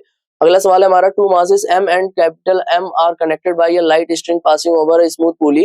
Then when set free, M moves up by 1.4 meter in 2 seconds. The ratio of M by M is, हमारे पास कह रहा है ना कि एक पुली है और एक पुली से 2 मासेस को बांधा गया है। एक का मास है कैपिटल M और एक का मास है हमारे पास स्मॉल m, और ये बोला जा रहा है कि अगर 1.4 मीटर का डिस्टेंस ट्रेवल करता है 2 सेकंड में, जाहिर सी बात है जब इसको छोड़ेंगे तो जो मास ज्यादा होगा वो डाउनवर्ड डायरेक्शन में मूव करना स्टार्ट करेगा, और जो मास कम होगा वो अपवर्ड डायरेक्शन में मूव करना स्टार्ट करेगा पुली के केस में। तो अब मैं जानता हूं, अगर मैं मान लेता हूं कि बॉडी का एक्सीलरेशन क्या है, ए है, तो अब यहाँ पर इक्वेशंस लिखनी पड़ेंगी। सबसे पहले हमें क्या गिवन है, 1.4 मीटर का डिस्टेंस ट्रेवल करता है 2 सेकंड में। अब इनिशियली जब इसको छोड़ा गया उसके बाद की बात बोली जा रही है, यानी कि इसकी इनिशियल स्पीड कितनी थी, 0 थी, और उसने डिस्प्लेसमेंट कितनी कंप्लीट करी, 1.4 मीटर की डिस्प्लेसमेंट कंप्लीट करी। कितने सेकंड में कंप्लीट करी, 2 सेकंड में कंप्लीट करी। तो आप सबसे पहले तो इसका एक्सेलरेशन निकालो। एक्सेलरेशन के लिए कौन सा फॉर्मूला अप्लाई करेंगे, s is equal to ut plus half at square. हमारा u 0 है तो फाइनली ये क्या हो गया, 0 हो गया। s हमें गिवन है that is equal to 1.4 metre is equal to half. Acceleration हमें निकालनी है और टाइम कितना गिवन है आपको, 2 का स्क्वायर, 2 से 2 कैंसिल आउट हो गया, यानी एक्सेलरेशन यहाँ से कितनी आ जाएगी हमारे पास, 1.4 डिवाइडेड बाई 2 यानी कि 0.7 मीटर पर सेकंड स्क्वायर। तो ये हमारी एक्सेलरेशन है बॉडी की, कितनी एक्सेलरेशन है, 0.7 मीटर पर second square. The ratio of small m and capital M is, small m और कैपिटल M का रेशियो क्या है कि ऐसा हो रहा है, तो एक्सेलरेशन इसकी भी उतनी ही होगी। अब मैं दोनों बॉडी का फ्री बॉडी डायग्राम बना लेता हूं। तो इस पर डाउनवर्ड डायरेक्शन में क्या लगेगा, कैपिटल M इंटू जी लगेगा, और अपवर्ड डायरेक्शन में क्या लगेगा, टेंशन फोर्स लग रहा है जो कि स्ट्रिंग के द्वारा लग रहा है। इस पर भी डाउनवर्ड डायरेक्शन में स्मॉल m इंटू जी लगेगा, और अपवर्ड डायरेक्शन में क्या लगेगा, टेंशन फोर्स लगेगा। जब दोनों के लिए इक्वेशन लिखेंगे तो यहाँ पर देखिए एक्सेलरेशन डाउनवर्ड डायरेक्शन में है इस ब्लॉक के लिए, तो ये हमारा क्या हो जाएगा, पॉजिटिव हो जाएगा। ये हो जाएगा mg minus T is equal to capital M into a. कोई दिक्कत, ये हमारी पहली इक्वेशन होगी। दूसरी इक्वेशन एक्सेलरेशन अपवर्ड डायरेक्शन में है, तो ये फोर्स हमारा पॉजिटिव हो जाएगा, तो t minus small m into ji is equal to small m into a, ये दूसरी इक्वेशन हो जाएगी। दोनों इक्वेशन को अगर हम ऐड कर देते हैं तो फाइनली हमारे पास कैपिटल M माइनस का स्मॉल m, मैंने इस g को कॉमन ले लिया, और t minus T is equal to 0 हो जाएगा, इज इक्वल टू यहाँ पर इन दोनों को ऐड करेंगे तो ये हो जाएगा capital M plus small m into a. हमसे क्या पूछा गया है, the ratio of small m and capital M is, दोनों का रेशियो क्या होगा। यहाँ से अगर मैं कैलकुलेट करना चाहूं इन दोनों को, g की भी वैल्यू पता है, a की भी वैल्यू पता है, पुट कर देते हैं हम। तो यहाँ पर मैं सबसे पहले तो इसको ना साइड में लेकर के आना, पुट कर दीजिए वैल्यूज। तो g की वैल्यूज हमें क्या पुट करनी है, 9.8 पुट करनी है। ये हो जाएगा स्मॉल, ये हो जाएगा 9.8 इंटू m, या देखिएगा ध्यान से मैं क्या कहना चाहता हूं, यहाँ पर रखिए capital M into G minus small m into ji is equal to, इसको भी मल्टीप्लाई कर दीजिए, capital M into A plus small m into A. Capital M और स्मॉल m को एक पास लेकर के जाइए तो ये इधर आएगा, तो कैपिटल M कॉमन ले लेता हूं मैं, यहाँ से बनेगा g, और ये इधर आएगा तो ये हो जाएगा minus A is equal to, अगर मैं यहाँ इसको इधर ले आकर के स्मॉल m कॉमन ले लेता हूँ a, और ये माइनस जी इधर जाएगा तो प्लस जी हो जाएगा, तो ये हो जाएगा a प्लस जी। इसमें किसी को कोई दिक्कत नहीं आनी चाहिए। और फाइनली मुझे क्या कैलकुलेट करना है, स्मॉल m और कैपिटल M का रेशियो, तो इसको इधर भेजिए और इसको इधर लेकर के आइए, तो यहाँ से मुझे मिलने वाला small m upon capital M is equal to g minus a divided by g plus a। अब इसको कैलकुलेट कर लीजिए, ये हो जाएगा हमारा 9.8 माइनस का 0.7 डिवाइडेड बाई, ये हो जाएगा 9.8 प्लस का 0.7। जब कैलकुलेट करेंगे तो ये हो जाएगा हमारा 9.1 डिवाइडेड बाई, इसको जब ऐड करेंगे तो 7 8 कितना होता है 15, ये हो जाएगा 10.5। ठीक है, अब ये कैसे किसी से कैंसल आउट होगा, ये कैंसल आउट होने वाला है 7 से कैंसल आउट कीजिए, तो ये 13 7 जा 91 होता है, और इसको कैंसल आउट किससे करेंगे, 15 7 जा 150 होता है, यानी कि 13 अपॉन 15 हमारा क्या हो जाएगा, आंसर हो जाएगा। तो फर्स्ट ऑप्शन हमारा इस क्वेश्चन के लिए राइट ऑप्शन हो जाएगा। आगे बढ़ते हैं अगले सवाल पे। अगला सवाल कह रहा है हमारा, the block of mass small m is attached to a massless spring of spring constant k, this system is accelerated upward with acceleration a, the elongation in the spring will. देखिए इलोंगेशन जो होता है ना हमारा, elongation का formula क्या होता है, क्योंकि हम जानते हैं net force is equal to, sorry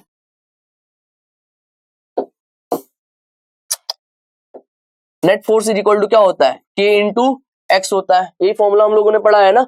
और x हमारा क्या होता है, यहाँ पर इलोंगेशन होता है, तो इलोंगेशन इज इक्वल टू मैं लिख सकता हूँ net force divided by k। अब जब जो स्प्रिंग रखा गया है वो स्प्रिंग किसी ऐसे फ्रेम में है जो ऊपर के डायरेक्शन में, कौन से डायरेक्शन में एक्सेलरेट कर रहा है, ऊपर के डायरेक्शन में एक्सेलरेट कर रहा है, तो इस पर एक स्यूडो फोर्स डाउनवर्ड डायरेक्शन में आएगा, तो इसका जो g इफेक्टिव होगा वो क्या हो जाएगा, एक तो इसका g खुद का है, और इस एक्सेलरेशन की वजह से स्यूडो एक्सेलरेशन डाउनवर्ड डायरेक्शन में आएगा, that is equal to g plus A.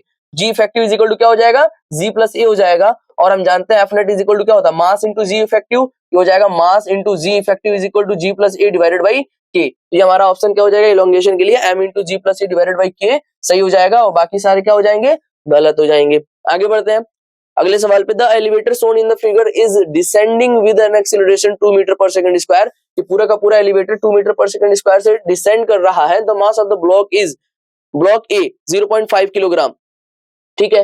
The force exerted on the block A on the block B is, ठीक है।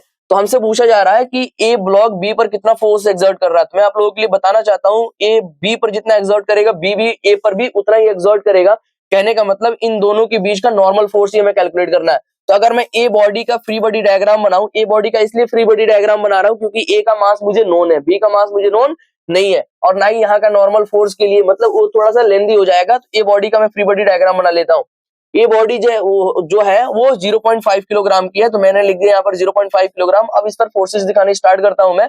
तो ये बॉडी पर सबसे पहले तो इसका ग्रेविटेशनल फोर्स होगा, that is equal to 0.5 into 10 is equal to 5 newton. G की वैल्यू कितनी पुट करनी है, 10 पुट करनी है। तो 5 न्यूटन का ग्रेविटेशनल फोर्स डाउनवर्ड डायरेक्शन में लग रहा है।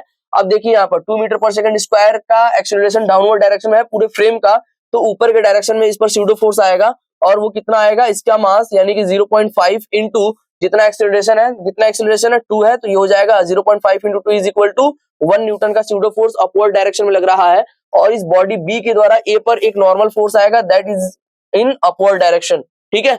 और कोई फोर्सेस और ए बॉडी पर दूसरे कोई फोर्सेस नहीं लग रहे हैं। अब ये बॉडी इसके अकॉर्डिंग, यहाँ पर जो आदमी बैठा हुआ है उसके अकॉर्डिंग ये बॉडी किसमें है, इक्विलिब्रियम में है। तो जब हम इक्विलिब्रियम की इक्वेशन अप्लाई करेंगे तो मैं इक्वेशन लिखूंगा n plus 1 is equal to 5, यानी n इज इक्वल टू क्या हो जाएगा, 4 न्यूटन हमारा करेक्ट ऑप्शन हो जाएगा। तो सेकंड ऑप्शन हमारी क्या हो जाएगी, राइट ऑप्शन हो जाएगी। तो ए बी पर भी, अगर ए बी पर की बात करें कि ए बी पर कितना फोर्स लगा रहा है तो वो भी 4 न्यूटन लगा रहा है, और बी ए पर कितना फोर्स लगा रहा है तो वो भी 4 न्यूटन का फोर्स लगा रहा है। तो हमारा 4 क्या हो जाएगा, 4 न्यूटन राइट ऑप्शन हो जाएगा। आगे बढ़ते हैं, ठीक है, आगे बढ़ते हैं अगले सवाल पे। अगला सवाल है हमारा, a block of mass 1 kilogram is placed on a rough inclined as shown, the coefficient of friction between the block and incline is 0.4, the acceleration of the block is। तो 1 किलोग्राम के ब्लॉक का आप free body diagram बना लो। ये 1 kilogram का block है, इस पर डाउनवर्ड डायरेक्शन में क्या लगेगा, 1 इंटू 10 दिया गया है ना, जी की वैल्यू 10 पुट करने के लिए दिया गया है। तो 1 into 10 is equal to 10 newton का फोर्स डाउनवर्ड डायरेक्शन में लगेगा। अगर ये 30 डिग्री का एंगल है तो ध्यान से देखिएगा, ये हमारा mg है, और ये वाला जो कंपोनेंट होता है ये 30 है, तो ये क्या हो जाता है, 60 हो जाता है। यानी हम इसे कह सकते हैं mg sin थीटा, यानी कि mg sin 30 डिग्री। और ये वाला जो कंपोनेंट होता है वो कितना हो जाता है, mg cos 30 डिग्री।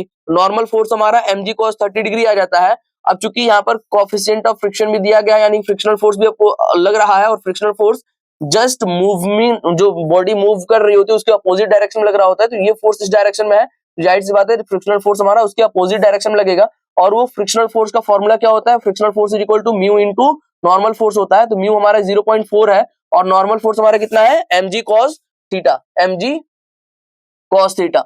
अब बॉडी में एक्सेलरेशन की अगर हम बात करें तो नेट फोर्स इस डायरेक्शन में लग रहा है, तो इसमें से इसको सब्ट्रैक्ट कर देंगे तो नेट फोर्स निकल जाएगा हमारा, और फिर मास इनटू एक्सेलरेशन के बराबर उसको पुट कर देंगे। तो देखो यहाँ पर इधर की तरफ जो फोर्सेस आ रहे हैं हमारे, m कितना हमारा 1 और g की वैल्यू 10, तो 10 sin 30 की वैल्यू कितनी होती है 1/2।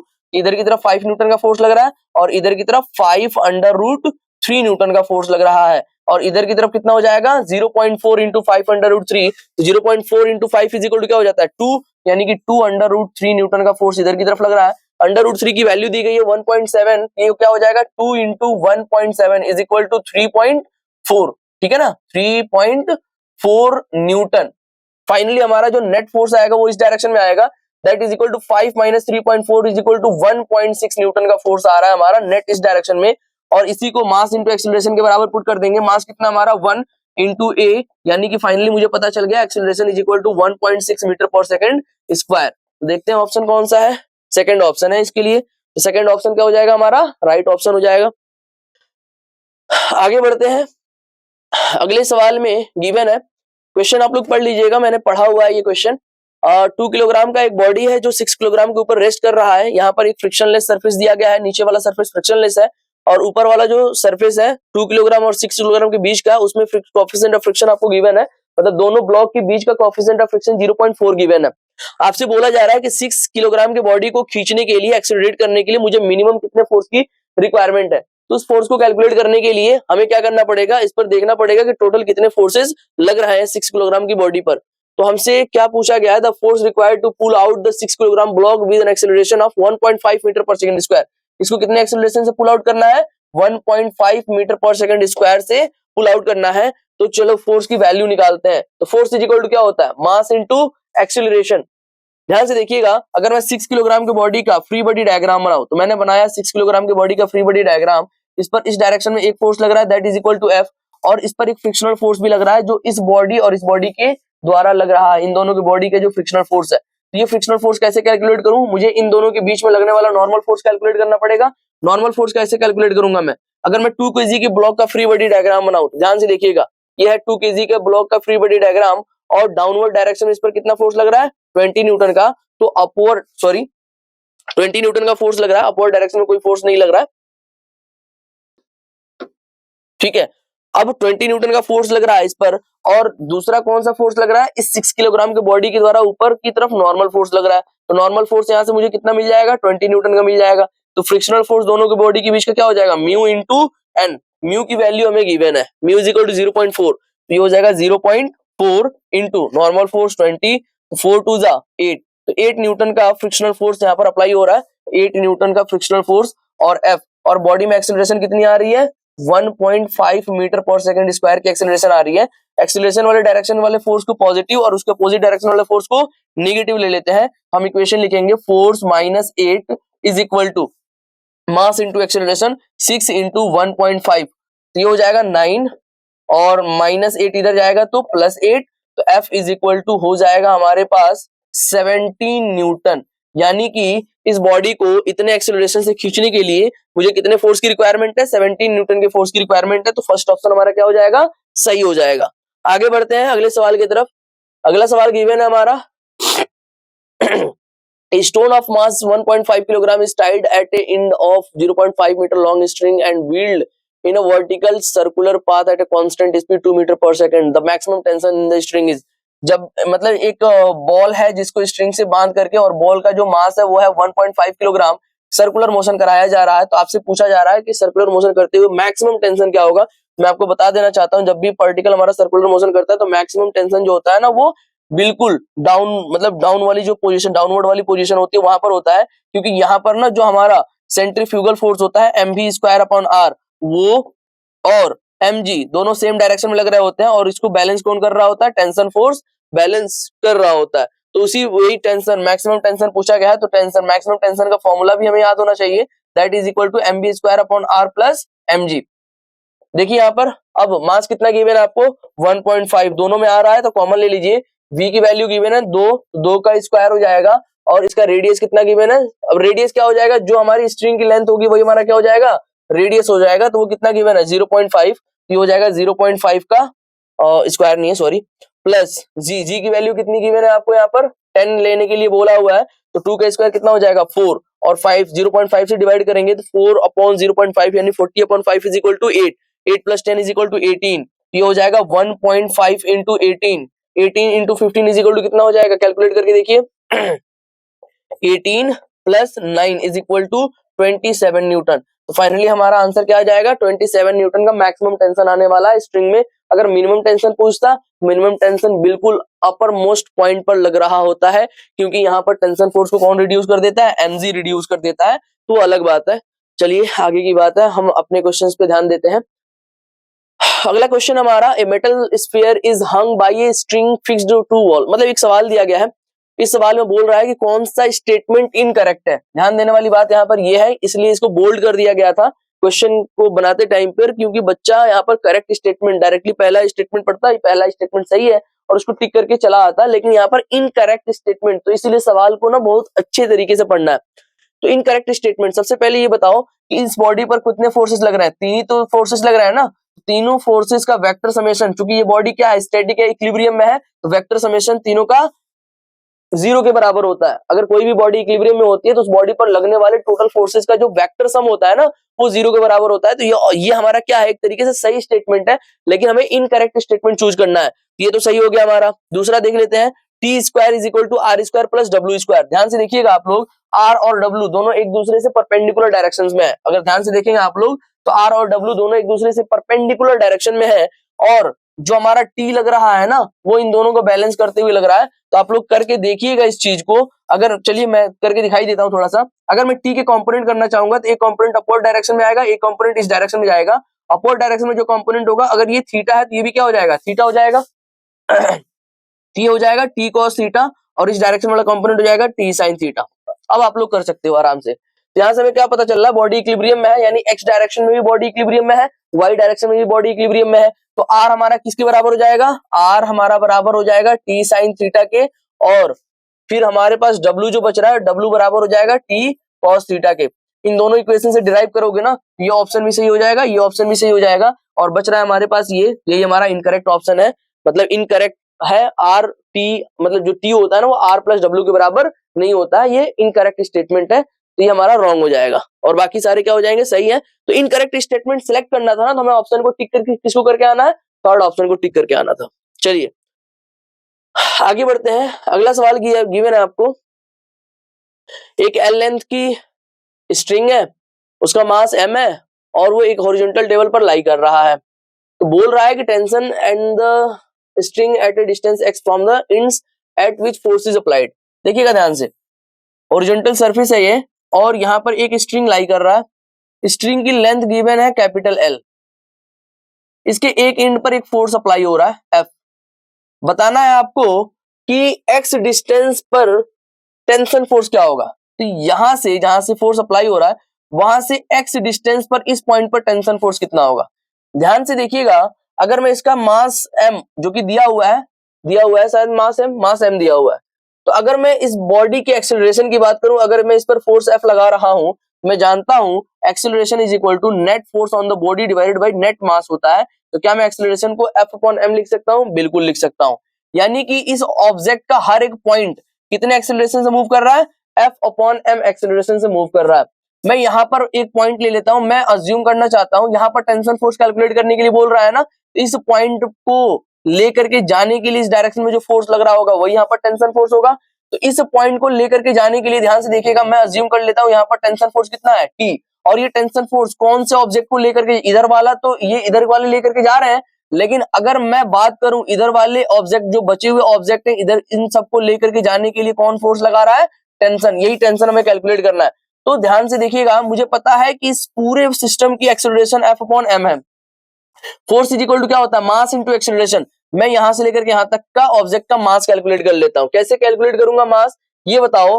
पूरे L लेंथ के लिए L लेंथ का मास कितना है, m है, तो यूनिट लेंथ का मास कितना हो जाएगा, m बाई L हो जाएगा। ये बताइए ये लेंथ कितनी है, ये टोटल L है, ये x है, तो ये कितनी हो जाएगी, L माइनस x। तो L माइनस x लेंथ के लिए जो मास होगा हमारा वो कितना हो जाएगा, m by L into L minus x।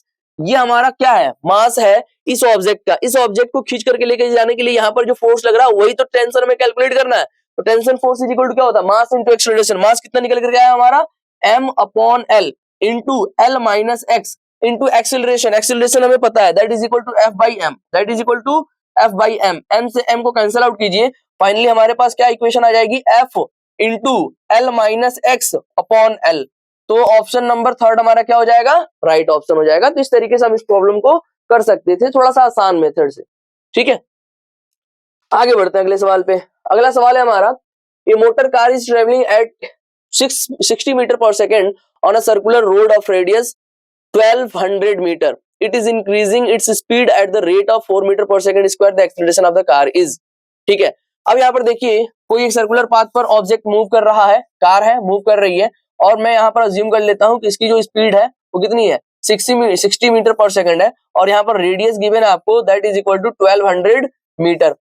It's increasing its speed at the rate of, इसकी जो स्पीड है ना वो कितने रेट से इंक्रीज हो रही है, मतलब टेंजेंशियल एक्सेलरेशन गिवन है, that is equal to 40 metre पर सेकंड स्क्वायर। अब यहाँ से आपको एक्सेलरेशन पूछ रहा है, यानी कि नेट एक्सेलरेशन पूछ रहा है। हम जानते हैं कोई भी बॉडी अगर सर्कुलर पाथ पर मोशन करती है तो नेट मतलब जैसे कि टुवर्ड्स द सेंटर, सेंटर की तरफ एक एक्सेलरेशन वर्क कर रहा होता है, that acceleration is radial acceleration. तो जिस टाइम पर इसका वेलोसिटी 60 मीटर पर सेकंड है, उस टाइम पर इसमें कुछ एक्सेलरेशन भी होगा, radial acceleration. Radial acceleration is equal to क्या हो जाएगा, वो हो जाएगा v square upon r। Radial acceleration का फॉर्मूला क्या होता है, v square upon r। v कितना हमारा 60, तो ये हो जाएगा 60 का स्क्वायर डिवाइडेड बाई r कितना हमारा 1200। तो पुट कर देंगे यहाँ पर, तो ये हो जाएगा 60 इंटू 60 डिवाइडेड बाई 1200। 10 से 10, 10 से 10, 6 2 जा 12 और 2 3 जा 6। तो यहाँ से हमारे पास पता चल गया कि रेडियल एक्सेलरेशन कितना है, 3 मीटर पर सेकंड स्क्वायर है। रेडियल एक्सेलरेशन 3 मीटर पर सेकंड स्क्वायर है और टेंजेंशियल एक्सेलरेशन 4 मीटर पर सेकंड स्क्वायर है। जो हमारा नेट एक्सीलरेशन होता है ना, उसके लिए फॉर्मूला होता है under root of a r का स्क्वायर प्लस ए टी का स्क्वायर, यानी कि 4 का स्क्वायर प्लस 3 का स्क्वायर, फाइनली ये कितना आ जाएगा 5 मीटर पर सेकंड स्क्वायर आ जाएगा कैलकुलेट करने पर। देख लीजिएगा आप लोग कैलकुलेट करके। तो थर्ड ऑप्शन क्या हो जाएगा हमारे पास यहाँ पर, सही ऑप्शन हो जाएगा। यहाँ पर केवल एक्सीलरेशन बोला है, ना टेंजेंशियल एक्सीलरेशन बोला है, ना रेडियल एक्सीलरेशन बोला है, तो यानी कि हमें यहाँ पर नेट एक्सीलरेशन कैलकुलेट करना है। ठीक है, आ रही बात समझ में आप लोगों को? तो इस तरीके से हम इस प्रॉब्लम को सॉल्व कर सकते थे। हमें सेंटेंसेस को पढ़ते हुए समझना भी है। आगे बढ़ते हैं अगले सवाल पे। कह रहा है fireman wants to slide down a rope, the breaking load of the rope is 3/4 of the weight of the fireman, the acceleration of the fireman prevent the rope. कह रहा है यहाँ पर ना, एक रोप है और एक आदमी है, ठीक है, और ये क्या कर रहा है ना, ये नीचे की तरफ उतर रहा है। तो आपको बताना है कि अगर इसकी ब्रेकिंग स्ट्रेंथ, रोप की ब्रेकिंग स्ट्रेंथ इस आदमी की वेट की, इस आदमी का वेट अगर मैं W अज्यूम कर लेता हूं, या mg होता है ना इसका वेट, लिख लेते हैं हम डायरेक्टली। अगर इसका मास कितना है m है, तो इसका वेट कितना है mg। तो इसके वेट का ना, इसकी जो ब्रेकिंग स्ट्रेंथ है वो कितनी है 3/4 है, यानी कि ऊपर की तरफ ये जो टेंशन फोर्स लगाएगा ना, वो कितना लगा सकता है 3/4 ऑफ mg लगा सकता है। तो आपसे पूछा जा रहा है the acceleration of the fireman prevent the rope is. अब ये बताओ, हम जानते हैं कि अगर ये डाउनवर्ड डायरेक्शन में एक्सीलरेट करेगा तो इस पर एक ऊपर की डायरेक्शन में एक क्या आएगा, स्यूडो फोर्स आएगा। अगर ये ऊपर की डायरेक्शन में एक्सीलरेट कर रहा होता तो डाउनवर्ड डायरेक्शन में स्यूडो फोर्स आता। ठीक है, तो ये स्ट्रेंथ mg से कम है, तो इसको कौन से डायरेक्शन में एक्सीलरेट करना चाहिए, डाउनवर्ड डायरेक्शन में एक्सीलरेट करना चाहिए, जिससे कि ये रोप में कोई एक तरीके से टूटे नहीं। ठीक है, तो मैं अज्यूम कर लेता हूं कि ये डाउनवर्ड डायरेक्शन में ए एक्सीलरेशन से एक्सीलरेट कर रहा है, मतलब नीचे की तरफ आ रहा है, एक्सीलरेट हो रहा है ए एक्सीलरेशन से इसको पकड़ते हुए। तो यानी कि इस स्ट्रिंग पर किसी पॉइंट पर मैं अगर बात करूं, ये जहां पर पकड़ा हुआ है वहां पर मैं बात करूं, अगर ये ए एक्सीलरेशन से डाउनवर्ड डायरेक्शन में आ रहा है, तो ऊपर की तरफ फोर्स को क्या लग रही होगी, इसकी मास इंटू एक्सीलरेशन। इसका मास कितना है m, तो ये हो जाएगा m इंटू ए, जो कि ऊपर की डायरेक्शन में एक स्यूडो फोर्स आएगा। तो अब मैं इस बॉडी का फ्री बॉडी डायग्राम बनाता हूं। इस m मास की बॉडी का फ्री बॉडी डायग्राम बनाऊंगा, तो इस पर एक टेंशन फोर्स ऊपर के डायरेक्शन में आएगा, और दूसरा इसके डाउनवर्ड डायरेक्शन में एक्सीलरेट करने की वजह से ऊपर के डायरेक्शन में एक स्यूडो फोर्स आएगा, that is equal to mass into acceleration. तो इक्वेशन क्या लिखूंगा मैं, ma plus mg 3/4 mg is equal to mg। तब जाकर के ये बॉडी इक्विलिब्रियम में होगी, और ये स्ट्रेंथ, ये रस्सी जो है उसकी स्ट्रेंथ के बराबर फोर्स इस पर लग रहा होगा, जिससे कि रस्सी टूटेगी नहीं। और इतने एक्सीलरेशन से ज्यादा, मतलब कम एक्सीलरेशन से एक्सीलरेट ये करेगा तो उस केस में रस्सी टूट जाएगी, यानी कि ये एक्सीलरेशन मिनिमम एक्सीलरेशन है, इससे ज्यादा एक्सीलरेशन से इसे मतलब एक्सीलरेट करना पड़ेगा, जिससे कि रस्सी पर ज्यादा फर्क ना आए, टूटे नहीं एक तरीके से। यहाँ पर देखिए, अगर मैं मास को कॉमन लूं तो यहाँ से ये वाला मास कैंसिल आउट हो जाएगा। एक्सीलरेशन अगर मुझे कैलकुलेट करना है, ये 3/4 g को इधर भेजूंगा, ये क्या हो जाएगा g माइनस 3/4 g। g को मैंने कॉमन ले लिया, तो 1 माइनस 3/4 यहाँ पर बचेगा, और फाइनली मुझे क्या पता चल गया कि ये g/4 के बराबर आ रहा है, यानी कि इसकी एक्सीलरेशन कितनी होनी चाहिए, g/4 के बराबर होनी चाहिए, जिससे कि रस्सी टूटे नहीं। ठीक है, तो इस तरीके से हम इस प्रॉब्लम को कर सकते थे। आगे बढ़ते हैं अगले सवाल पे। A particle of mass 0.1 kilogram is whirled, मतलब व्हील्ड का मतलब होता है rotation, at the end of a string in a vertical circle of radius 1 metre. ठीक है, at a constant speed the tension in the string at the highest point of its path। देखिएगा ध्यान से, जब ये अपने हाईएस्ट पॉइंट पर होगा तो सबसे पहले तो मैं एक सेंट्रीफ्यूगल फोर्स upward डायरेक्शन बनाऊंगा, that centrifugal force is mv²/r। Downward direction में क्या लगेगा, mg लगेगा, और डाउनवर्ड डायरेक्शन में क्या लगेगा, टेंशन फोर्स लगेगा। तो इक्वेशन क्या आएगी, tension plus mg is equal to mv²/r। Finally हमें टेंशन फोर्स कैलकुलेट करना है वहां पर, तो हमारे पास टेंशन फोर्स का फॉर्मूला क्या बन गया, mv²/r माइनस mg, और यही हमारा मिनिमम टेंशन होता है। बताइए मास कितना है, 0.1 किलोग्राम। मैं कॉमन ले लेता हूं क्योंकि दोनों में मास है। v इज इक्वल टू कितना है, 5 मीटर पर सेकंड स्क्वायर, तो 5 का स्क्वायर डिवाइडेड बाई रेडियस कितना है इसका, 1 मीटर है, माइनस g की वैल्यू कितनी लेनी है, 10 लेनी है। 5 5 25 minus 10 is equal to 15, 15 into 0.1 is equal to 1.5, और हमने टेंशन फोर्स निकाला तो 1.5 न्यूटन हमारा क्या हो जाएगा, राइट ऑप्शन हो जाएगा। तो इस तरीके से हम मिनिमम टेंशन कैलकुलेट कर सकते हैं रोप में। आगे बढ़ते हैं अगले सवाल पे। अगला सवाल है हमारा, a force of 50 dynes is acted on a body of mass 5 gram which is rest for an interval of 3 second, then impulse का फॉर्मूला क्या होता है? इम्पल्स इज इक्वल टू होता है integration of F into t, है ना। और force हमारा अगर कांस्टेंट है तो इसके लिए मैं लिख सकता हूँ F into delta T. Force कितना अप्लाई हो रहा है, 50 डाइन को हम न्यूटन में कन्वर्ट करेंगे तो 10⁻⁻5 से मल्टीप्लाई कर देंगे, into delta t is equal to 3 second है। तो फाइनली क्या हो जाएगा 15, 3 5 जा 15, यानी कि 150 इंटू 10⁻⁻5। जब इसको 10⁻⁻3 में कन्वर्ट करना चाहेंगे तो ये हो जाएगा 1.5 इंटू 10⁻⁻3। और चूंकि हमने मोमेंटम कैलकुलेट किया तो इसका यूनिट क्या होता है, न्यूटन इंटू सेकंड। तो फाइनली 1.5 इंटू 10⁻³ न्यूटन सेकंड हमारा थर्ड ऑप्शन क्या हो जाएगा, करेक्ट ऑप्शन हो जाएगा। हमें इंपल्स का फॉर्मूला आना चाहिए। अगर हमारा फोर्स कांस्टेंट नहीं होता तो हम कौन सा फॉर्मूला अप्लाई कर रहे होते, इस तरीके से हम इंपल्स कैलकुलेट कर रहे होते। लेकिन यहाँ पर हमारा फोर्स जो है वो कांस्टेंट है, कितने सेकंड के लिए, 3 सेकंड के लिए। डायरेक्टली उन दोनों का मल्टीप्लीकेशन कर दो, हमारे पास क्या निकल करके आ जाएगा, हमारे पास आ जाएगा उसका इंपल्स।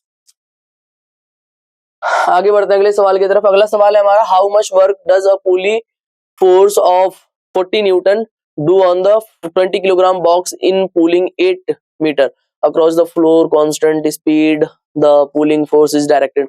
देखिए सबसे पहले आपको वर्क डन यहाँ पर कैलकुलेट करना है। तो वर्क डन का फॉर्मूला ये आप लोग पता कर लिए directly, F D cos theta होता है। क्या होता है, एफ डी कॉस थीटा, जहाँ पर theta is angle between force and displacement. Force कितना है हमारा यहाँ पर, फोर्स 40 न्यूटन है और डिस्प्लेसमेंट कितना हुआ है, डिस्प्लेसमेंट 8 मीटर हुआ है और दोनों के बीच का एंगल कितना है, 60 डिग्री है।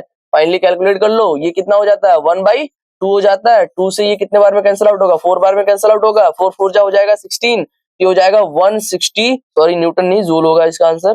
तो ये हो जाएगा 160 joule. This is the right option number 1। ठीक है, तो ये बिल्कुल आसान था, इसमें कुछ भी नहीं करना था। आप लोगों को वर्क डन की अगर डेफिनेशंस फॉर्मूले आते हैं तो आप लोग इसको बहुत आसानी से सॉल्व कर सकते थे। आगे बढ़ते हैं। अगला क्वेश्चन हमारा, ए horizontal force of 5 Newton is required to maintain a velocity 2 meter per second for a block 10 kilogram sliding over a rough surface. The work done by this force in 1 minute. अब यहाँ पर देखिए constant velocity apply करने के लिए बोल रहा है। तो कांस्टेंट वेलोसिटी का मतलब क्या है, एक्सीलरेशन नहीं है, बस वहां पर फोर्स जो लग रहा है ना वो हमारा जो रेजिस्टिंग फोर्स है, फ्रिक्शनल फोर्स है, उसको बैलेंस करने के लिए लग रहा है। लेकिन ये कांस्टेंट वेलोसिटी से मूव कर रहा है, सवाल में ये बोला गया है। तो कांस्टेंट वेलोसिटी से मूव कर रहा है तो ये बताओ डिस्प्लेसमेंट हम निकाल सकते हैं। डिस्प्लेसमेंट का फॉर्मूला क्या होता है, जब कोई बॉडी कांस्टेंट वेलोसिटी से मूव करती है, that is equal to v into t. ये होता है ना डिस्प्लेसमेंट का फॉर्मूला, क्योंकि velocity is equal to displacement upon time होता है। तो डिस्प्लेसमेंट इज इक्वल टू क्या हो जाएगा, वेलोसिटी इंटू टाइम। वेलोसिटी कितना है हमारा 2 मीटर पर सेकंड और टाइम कितना दिया गया 1 मिनट। इसको सेकंड में कन्वर्ट करेंगे तो 60 से मल्टीप्लाई करेंगे तो फाइनली हमारे पास डिस्प्लेसमेंट आ गया 120 मीटर। नहीं आया आप लोगों को समझ में, तो 120 मीटर के डिस्प्लेसमेंट के लिए फोर्स कितना लग रहा है हमारा, तो work done is equal to क्या हो जाएगा, फोर्स इंटू डिस्प्लेसमेंट। फोर्स हमारा 5 newton into 120 is equal to क्या हो जाएगा 600 जूल हमारा आंसर हो जाएगा। ठीक है ना, तो इस फोर्स के द्वारा कितना वर्क डन किया गया, 600 जूल वर्क डन किया गया। तो बस यहाँ पर हमारे पास क्या करना था, यहाँ पर डिस्प्लेसमेंट निकाल लेना था। अगर डिस्प्लेसमेंट निकल जाएगा तो वर्क डन भी आराम से निकल जाता। अगले सवाल पे आते हैं। स्टेटमेंट वाले प्रॉब्लम है ये। स्टेटमेंट 1 में कह रहा है, a bomb at rest explodes into 2 fragments of different masses. The ratio of kinetic energy of the 2 fragment will be inverse of the ratio of their mass. ठीक है, तो इसके लिए एक इक्वेशन डिराइव कर लेते हैं। यहाँ पर देखिए काइनेटिक एनर्जी का फॉर्मूला क्या होता है। काइनेटिक एनर्जी का फॉर्मूला होता है half into mass into velocity का स्क्वायर। ठीक है, मैं यहाँ से kinetic energy is equal to half, मैं ऊपर एक बार मास से मल्टीप्लाई कर देता हूँ और नीचे भी एक बार मास से मल्टीप्लाई कर देता हूँ, तो ये m का स्क्वायर हो जाएगा। और फाइनली मैं इसको लिखूंगा half into m into v is equal to p होता है, तो p का स्क्वायर अपॉन m। और ये किसके बराबर हो गया, काइनेटिक एनर्जी के बराबर हो गया। अब देखिएगा ध्यान से, तो अगर क्या बोला जा रहा है यहाँ पर स्टेटमेंट 1 में, a bomb at rest explodes into 2 fragments of different masses, the ratio of kinetic energies of 2 fragment will be, kinetic energy of 2 fragment will be in inverse ratio of their masses. सबसे पहले तो ये जान जाइए कि जब भी कोई एक बॉडी जब एक्सप्लोड होती है तो उसका जो इनिशियल मोमेंटम, इनिशियली वो रेस्ट पर था, तो इनिशियल मोमेंटम इसका क्या था, 0 था। अगर हम दो फ्रेगमेंट हो गया, तो इसके फाइनल मोमेंटम की बात करें तो इसके मोमेंटम कंजर्व होने के चक्कर में, जैसे कि ये जिस डायरेक्शन में मूव करता है जस्ट उसके अपोजिट डायरेक्शन में या कुछ ऐसी डायरेक्शन में मूव कर रहे होते हैं और जस्ट अपोजिट डायरेक्शन में ही मूव करेंगे, तभी तो ये रेस्ट पर था, तभी तो मोमेंटम इसका कंजर्व हो पाएगा। तो इस केस में ये जो दोनों मासेस होते हैं ना वो अपोजिट, अगर मैं मान लूं कि इसका मास m1 है, इसका मास m2 है, तो P final is equal to क्या हो जाएगा, m1 v1 माइनस का m2 v2, और जब इसको 0 के बराबर पुट करते हैं तो हमारे पास आता है m1 v1 is equal to m2 v2। तो यहां से मुझे मिल जाएगा v1 upon v2 is equal to m2 upon m1, v1 upon v2 is equal to m2 upon m1। हाँ, तो ये बिल्कुल सही कह रहा है कि जो भी हमारे काइनेटिक एनर्जी की रेशियोज होती है ना, देखो यहाँ पर वेलोसिटी मास की इनवर्सली प्रोपोर्शनल है ना, देखो यहाँ पर जो वेलोसिटी v1 है उसका मास m1 नीचे जा रहा है, v2 का मास ऊपर जा रहा है। इसका मतलब क्या हो रहा है, यहाँ से हमें पता चल रहा है कि v जो है ना वो इनवर्सली प्रोपोर्शनल टू मास है, जिसका मास ज्यादा होगा उसकी वेलोसिटी ज्यादा होगी। हम जानते हैं काइनेटिक एनर्जी वेलोसिटी के डायरेक्टली प्रोपोर्शनल होती है, यानी हम कह सकते हैं कि बिल्कुल काइनेटिक एनर्जी मास के इनवर्स है, मास के इनवर्स है। इसमें स्टेटमेंट 1 में यही बोला गया है, bomb at rest explodes into two fragment of different masses, the ratio of kinetic energy of two fragment will be inverse ratio of their masses. बिल्कुल इनवर्स रेशियो होता है, square of the inverse ratio होता है, लेकिन बिल्कुल हाँ ये भी स्टेटमेंट सही है। इनवर्स रेशियो का मतलब वहां पर आपसे पावर से कुछ नहीं बोला जा रहा, बस इनवर्स रेशियो का मतलब है अगर मास कम होगी तो काइनेटिक एनर्जी ज्यादा होगी और मास ज्यादा होगी तो काइनेटिक एनर्जी कम होगी। ठीक है, इस तरीके से हम कर सकते थे। और दूसरी चीज ये भी है, एक और चीज देखिएगा, ठीक है, हाँ मास मोमेंटम दोनों का सेम होता है ना, हम यहां से भी देख सकते हैं। देखिए यहां से मोमेंटम का स्क्वायर, हमारे पास काइनेटिक एनर्जी का फॉर्मूला क्या आ गया, half p square upon m. तो मोमेंटम तो दोनों बॉडी का सेम है और हाफ ये कांस्टेंट है, यानी मुझे यहां से क्या पता चल रहा है कि kinetic energy is inversely proportional to m. बस इतनी सी बात है, ठीक है ना। यहां से हम कह सकते हैं क्योंकि दोनों बॉडीज का मोमेंटम तो सेम होता है ना, इस पहले बॉडी का मोमेंटम है, ये दूसरे बॉडी का मोमेंटम है और दोनों एक दूसरे के बराबर है, तो मोमेंटम तो बराबर हो गया, तो काइनेटिक एनर्जी मास की इनवर्सली प्रोपोर्शनल होता है। तो बिल्कुल पहला ऑप्शन हमारा क्या हो जाएगा, मतलब पहला स्टेटमेंट सही हो जाएगा। दूसरे स्टेटमेंट की बात कर लेते हैं, kinetic energy of the body is inversely proportional to the momentum ना, काइनेटिक एनर्जी जो है ना वो directly proportional to the momentum है। तो सेकंड स्टेटमेंट हमारा गलत हो जाएगा और फर्स्ट स्टेटमेंट हमारा राइट हो जाएगा। तो हम कह सकते हैं कि statement 1 is true but statement 2 is false. ठीक है, आगे बढ़ते हैं अगले सवाल की तरफ। अगला सवाल कह रहा है bomb of mass 3 kilogram explodes into two pieces of mass m and 2m. If the velocity of mass m is 16 metre पर second, the total kinetic energy released in the explosion. सबसे पहले तो आप ये जान जाइए कि अगर रेस्ट पर था हमारा पहले बॉडी और फाइनली ये एक, हम जानते हैं कि P1 जो होगा वो P2 के बराबर होगा, दोनों मोमेंटम एक दूसरे के बराबर होंगे। तो हमारा पहला मास कितना है, m into 16 is equal to 2m into velocity, मतलब दूसरे वाले बॉडी की वेलोसिटी मुझे नहीं पता है ना, तो मास से मास कैंसिल आउट हो गया, तो finally v is equal to क्या हो जाएगा, 8 मीटर पर सेकंड हो जाएगा। मतलब जो हमारा m1 मास है, जो हमारा m1 मास है वो कितना है, m किलोग्राम, और उसकी स्पीड कितनी है 16 मीटर पर सेकंड। और जो हमारा m2 मास है उसकी मास कितनी है 2m किलोग्राम और उसकी स्पीड कितनी है 8 मीटर पर सेकंड है। यहां से भी हम देख पा रहे हैं कि जिसकी मास कम है उसका स्पीड ज्यादा, जिसका मास ज्यादा उसकी स्पीड कम। हमसे क्या पूछा जा रहा है, काइनेटिक एनर्जी पूछा जा रहा है। तो काइनेटिक एनर्जी का फॉर्मूला क्या होता है, हाफ एम बी स्क्वायर। तो हाफ, पहले वाले केस में बात करें, पहले वाले बॉडी के लिए काइनेटिक एनर्जी क्या हो जाएगा, हाफ एम वी स्क्वायर का मतलब 16 का स्क्वायर प्लस हाफ, इसका मास कितना है 2m इंटू 8 का स्क्वायर। नहीं आया, यहाँ से 2 से 2 कैंसिल आउट हो गया और यहाँ से इसका 2 कैंसिल आउट होगा, 16 का स्क्वायर या 16, ये हो जाएगा 128, क्या हो जाएगा 128m, कैलकुलेट करके देख लीजिएगा। और ये हो जाएगा 8 8 जा 64m, 64m और 64 प्लस 128, 84 इज इक्वल टू 12 और ये हो जाएगा 192m इंटू जूल। तो फाइनली हमारे पास ऑप्शन क्या हो जाएगा 190m जूल, है ना। m की वैल्यू कुछ गिवन नहीं है तो m के फॉर्म में ही हम यह ऑप्शन बता सकते हैं। तो 31 क्वेश्चन जो है ना हमारा, उसका ऑप्शन नंबर 1 क्या हो जाएगा, करेक्ट हो जाएगा। आगे बढ़ते हैं अगले क्वेश्चन की तरफ। अगला क्वेश्चन कह रहा है a body moves a distance of 10 meter along a straight line under the action of a force 5 newton, the work done is 50 joule, 25 joule the angle। वही वाले फॉर्मूला अप्लाई कर देना है। वर्क डन का formula क्या होता है, F into D into cos theta होता है। वर्क डन कितना गिवन है हमें 25 जूल गिवन है, फोर्स कितना गिवन है हमें 5 गिवन है, डिस्टेंस 10 है और हमें थीटा की वैल्यू पूछी जा रही है, तो cos थीटा हो गया हमारे पास ये। फाइनली ये 25 हो जाएगा और 5 10 इज इक्वल टू 50 हो जाएगा, ये इधर आकर के डिवाइड हो जाएंगे, that is equal to cos theta. अब यहाँ पर देखिए 25 अपॉन 50 इज इक्वल टू 1/2 हो जाएगा। 1/2 cos में किसकी वैल्यू होती है, 60 डिग्री की वैल्यू होती है। थीटा इज इक्वल टू मुझे पता चल जाएगा यहाँ पर कितना डिग्री है, 60 डिग्री है, तो ऑप्शन 3 हमारा क्या हो जाएगा, करेक्ट ऑप्शन हो जाएगा। तो इस तरीके से हम इस प्रॉब्लम को सॉल्व कर सकते थे। आगे बढ़ते हैं अगले सवाल की तरफ। अगला सवाल कह रहा है पार्टिकल मूव्स, ठीक है, इतना यहाँ से यहाँ एक्शन फोर्स। अब देखिए यहाँ पर फोर्स हमारा थोड़ा सा वेरिएबल टाइप का दिखाई दे रहा है, तो इस केस में हम जो वर्क डन का फॉर्मूला अप्लाई करेंगे वो फॉर्मूला अप्लाई करेंगे एफ डॉट डी आर का। इसका फॉर्मूला अप्लाई करेंगे एफ डॉट डी आर का। अब यहाँ पर देखिए फोर्स हमें गिवन है, फोर्स क्या गिवन है, 4 आई कैप प्लस जे कैप प्लस 3 के कैप डॉट डी आर का मतलब क्या होता है, d x i cap plus d y j cap plus d z k cap. Dot product लीजिए तो 4 i dot i is equal to 1 हो जाएगा, तो 4 डी एक्स क्या मिलेगा हमें, 4 d x plus 1 into d y plus 3 into d z. और मुझे इसका इंटीग्रेशन करना है, कहां से कहां तक इंटीग्रेशन करना है, मुझे लिमिट दी गई है, ठीक है ना, R1 से लेकर के R2 तक। तो इनिशियल पोजीशन भी मुझे पता है, इनिशियल पोजीशन मैं लिख देता हूं यहाँ पर 3, 2, -6, मैं कॉमा के फॉर्म में लिख देता हूं 3, 2, -6, और फाइनल पोजीशन क्या है हमारा 14, 13, 9।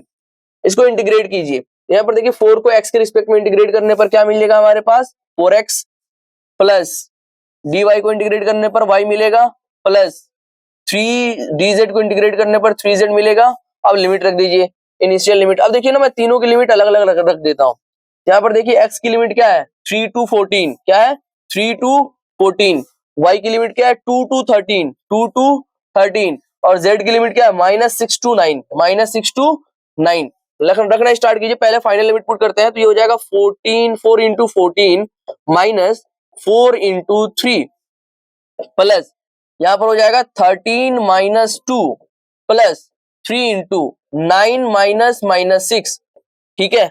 अब यहाँ पर देखिएगा 4 कॉमन ले लीजिए, 14 minus 3 is equal to 11 into 4 is equal to 44 हो जाएगा, 13 माइनस 2 इज इक्वल टू 11 हो जाएगा, और यहाँ पर क्या हो जाएगा 9 प्लस माइनस माइनस प्लस हो जाएगा, 9 plus 6 is equal to 15, 15 into 3 is equal to 45, 45 plus 44 is equal to 89, और 89 प्लस 11 इज इक्वल टू 100। यानी कि हमारे पास क्या निकाला हमने, वर्क डन निकाला ना, तो 100 जूल हमारा क्या हो जाएगा, राइट ऑप्शन हो जाएगा। तो इस तरीके से हम इस प्रॉब्लम को सॉल्व कर सकते थे, ठीक है। आगे बढ़ते हैं अगले सवाल की तरफ। अगला सवाल है हमारा क्वेश्चन नंबर 13।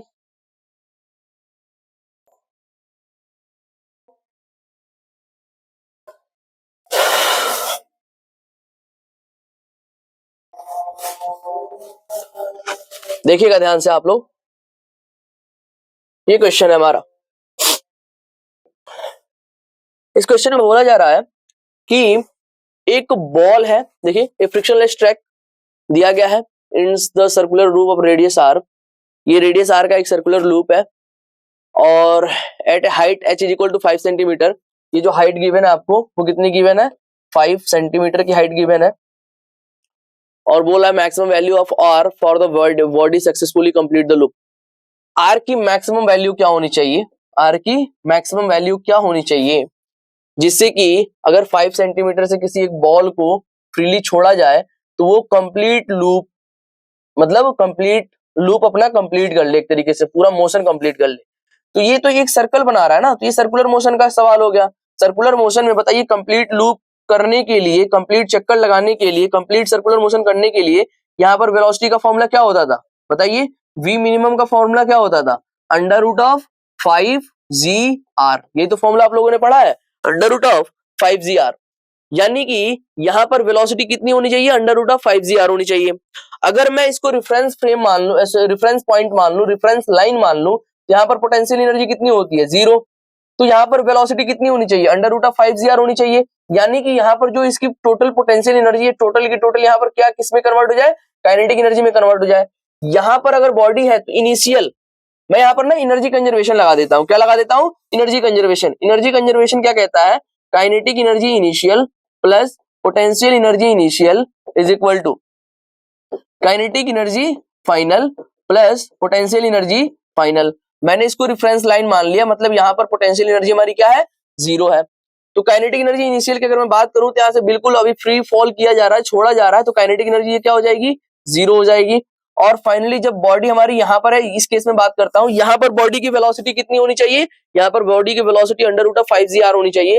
यहाँ पर काइनेटिक एनर्जी तो मुझे मिल जाएगा ना, काइनेटिक एनर्जी मुझे मिल जाएगा, लेकिन यहाँ पर पोटेंशियल एनर्जी 0 होगी। तो फाइनल मैं इस वाले पॉइंट और इस वाले पॉइंट, मैं ए पॉइंट और बी पॉइंट पर एनर्जी को कंजर्व करा रहा हूं, ये तो क्या हो जाएगा हमारा, 0 हो जाएगा।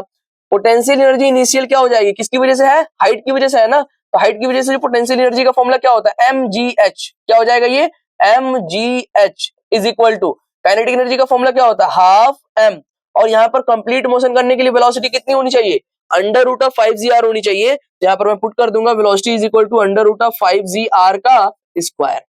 m से m कैंसिल आउट हो गया हमारे पास।